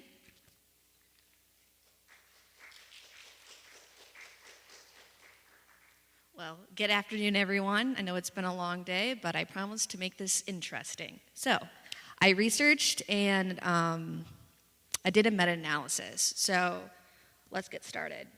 So, today I'm going to be talking about the background, what's going on, kind of like why is this research needed. We'll be talking about the objective of my research, the methods, the results, the discussion, and conclusion. So, let's get started. So, background. There has been clinical diagnosis of autism since 1980, right? It's been studied for a very long time, but it didn't get into the Diagnostic Statistical Manual of Mental Disorders, or the DSM, so I'll be using DSM for the rest of this presentation, until really 1980. So this research was about diagnosed autism, not self-diagnosis, which is valid, but I was studying the diagnostic rates in adults. There was an increase in 2013 because the DSM-5 came out, but I really wanted to find out, is that really why? What are the other aspects? It was a holistic approach. Many contribute to the DSM-5, and the most common focus in all of autism research really has been on children, so I found the gap. So this study right here was a cross-sectional study and examines relative increase in autism diagnosis rates in the U.S. and U.S. health and insurance claim records. So that's what they were using to track it. They collected over 9 million records for individuals, and they found, quote, relative increase in autism diagnostic rates were greatest among young adults compared with all other groups, female compared with male individuals. So as you can see, there's been an increase, and you're looking at it like, wow, the adults are kind of small. Well, it was a 450 increase for that group, so that's huge. The fact that they're even on being studied is really big. So this was one of my biggest contributing factor studies of my meta-analysis. So background a little bit more, we have adult diagnoses have really been under research because it's a child's condition. So a lot of people have been misdiagnosed over the years and underdiagnosed. And these most common populations are racial and ethnic minorities, individuals with low socioeconomic status, that's what STATS stand for, and I'll be using that throughout the presentation, women and above average to high IQ individuals. Intellectual disability and autism have been comorbidities, which means they occur together for basically all of autism's been research. But after 2013, many people found, well, they don't have to have a low IQ to be autistic. So that's another reason why they get overlooked, because their compensatory strategies to deal with the environment are a lot more, I guess, sophisticated, so they mask or camouflage those symptoms, which means they would get overlooked. So this is another study that I used for this presentation that really demonstrates the process of getting, for an adult or any person, but adults to go get a diagnosis evaluation. They feel different, they think missed opportunities, they probably think about maybe misdiagnoses, symptoms that they've had, and then they consider autism, then they, possibly get diagnosed. But the fortunate part of this is when there's so many resources for children and not adults, which is really tragic. But getting a diagnosis is the first step to getting more support. A lot of barriers for people to not get diagnosed and why they haven't in the past is insurance coverage, complex medical system, and being feared that they're not going to be believed because they're not the stereotypical autistic person. Most people think of Rayman. That is a valid diagnosis, but not every autistic person shows those traits and autistic traits in that way. So the objective, investigate the increase of adult diagnosis in the West. So I was looking at North America and like parts of Europe, mostly the UK. Investigate the main contributing factors of the increase and investigate how the lost generation were misdiagnosed or underdiagnosed. The lost generation are the group of individuals through like the 80s and the 70s, before it really became diagnostic, were the ones who got misdiagnosed or underdiagnosed. Those are the people I talked about earlier who were the most popular group of people not to get diagnosed. So let's head on to the methods section. So the first is I did a literature search in PubMed Central on the National Institute of Health website, and it's American Psychiatric Association, or the APA's website. And after going through probably about, there was 18,000 search results on PubMed. I went through about 450 sources, and I whittled that down to the final set of 70 sources. Then, while I was doing that, I was screening it for relevance by the title, and then reading the abstract to get an idea, and I might skim the paper. After it made the criteria, I made a PDF, and I uploaded it to Mendeley Research Manager, which is an application that helps you organize, have your citations all in one place, which was great. Then I took those sources and made a spreadsheet. Then I obviously made the columns.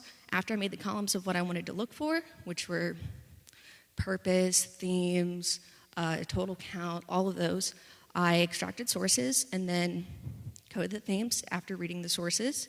And finally, I did the analysis. So there was a lot of different source types, as you can tell, out of 70 papers. This is a graph and all the types of sources that I had. The results. So out of my papers, the main theme was assessments and procedures, which means there were studies that looked at how the evaluation process of diagnosis of autism and the tests themselves. On the other end, the online influence was one of the smallest ones, which a lot of people would think it would be the largest, but we're not studying that as much. But there was an influence, is what I found. Gender focus was really focusing on women, prevalence, how common is it, criteria critique, just talking about diagnostic criteria and what could be changed. Misdiagnosis, there was a lot of misdiagnosis papers, barriers to entry, why people aren't getting diagnosed, and adult focus, meaning they were the main primary subjects of the study. Over time, so I had sources from 1994 until 2024, and obviously the biggest increase was in 2022. If we looked at the last graph for adult diagnoses, it was in 2020, there was a big spike, surprisingly, but it took them about 2 years to really look at that spike again, right? So these are the different sources in the years that I had them. As we can tell, the graph goes up, right, because it's slowly getting more, the diagnostic criteria is getting out there. The society is changing. That's my analysis of why there was more research papers. And then globally, like I said, I was studying the West mostly. One, because I'm one of the limitations of the study is I only speak English, so I can only read English studies, but I really wanted to focus on the West as a whole. And the biggest one at 43 sources was US, and then the next highest one, you can barely see it, but it's England, the UK as a whole. Discussion. So diagnostic evaluation awareness. While the DSM-5 broadens the criteria, the concurrent increases in public professional awareness fueled significantly by online information, sharing, and autistic self-advocacy. As we know online, people are talking more, and it's not that they're making it up or they're like, there's more cases, is they're finally getting information at a broad scale, and they're saying, oh, I think I might meet this criteria, doing the on-rain research, and then going and getting evaluated. Yes, there are barriers, but good insurance, advocacy groups are really making it more possible for people to get diagnosis. Then we're correcting the past, right? Misdiagnosis in women and men as well, but most likely women, BPD, schizophrenia, where a lot of the anxiety, depression, ADHD, where a lot of the misdiagnoses. And the systematic influences. The gradual improvements in adult assessment tools, along with persistent barriers, cost, clinician experience, shaped really who gets diagnosed and when. Because if the evaluator has outdated ideas, then somebody might get missed or have a false negative, meaning that they were positive, but it was false, right?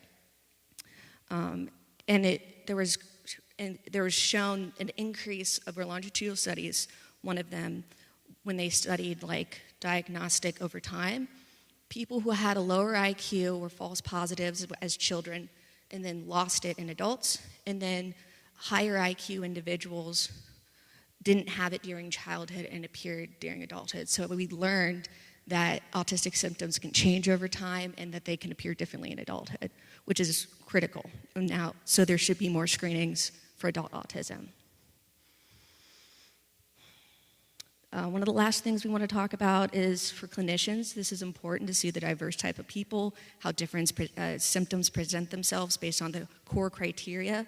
Requires good awareness of potential prior misdiagnoses and taking that into consideration, and acknowledge the role of online information is out there.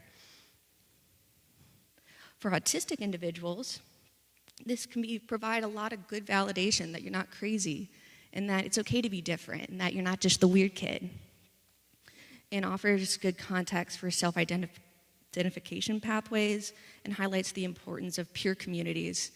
Because if you felt like the loner your whole life, being able to get that diagnosis and find that community can be really impactful for a lot of people. And for research, this research that underscores the need for continued research for diverse samples, further investigation into effective adult assessment methods, and more research needs to be done on the impact and dynamics, again, of online communities. So let's wrap this up. So, my base findings and my final conclusions are that autism diagnoses result from a complex interplay of evolving diagnostic criteria. That is a big contributing factor, but it's not the only one. Misdiagnoses, underdiagnoses, researchers being unknowingly biased, having outdated perceptions, right? Updated CSM-5 criteria, and social awareness. These are all the critical factors of why the adult autism diagnoses have increased since really 2013, but really since always, but the most recent increase. And these are my references, and I wanted to acknowledge and say thank you to Dr. Peacock, for Kristen Leeson being my speech teacher, and Jim Lawrence for the wonderful tech support. And thank you so much.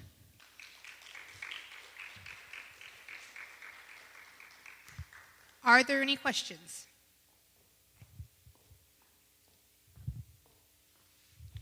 I realize this is a meta-analysis, but do you have any recommendations, or do you think any recommendations could come out of your study to the DSM as far as what should be included or looked at in more detail? Oh, yeah, that's a good question. In my research and what I was finding is a lot of the criteria is really based off of affluent white male children. Because that was so the DSM-5 definitions, right, are based off of research, and at the time they were only studying boys in communities that could afford the evaluation. So a lot of those symptoms that present as autism are more of the male phenotype presentation. So I would say it needs to be more inclusive for the way females and the way they present symptoms. In adults, yes, in adults, we find the findings of how symptoms change. So it needs to be more inclusive, broader, but not at the expense of it. Now everybody has it, right?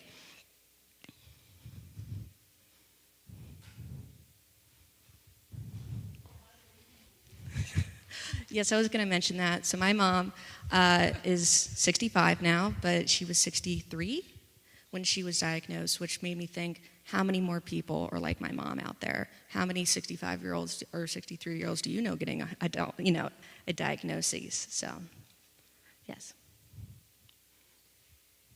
Well, thank you. Thank you.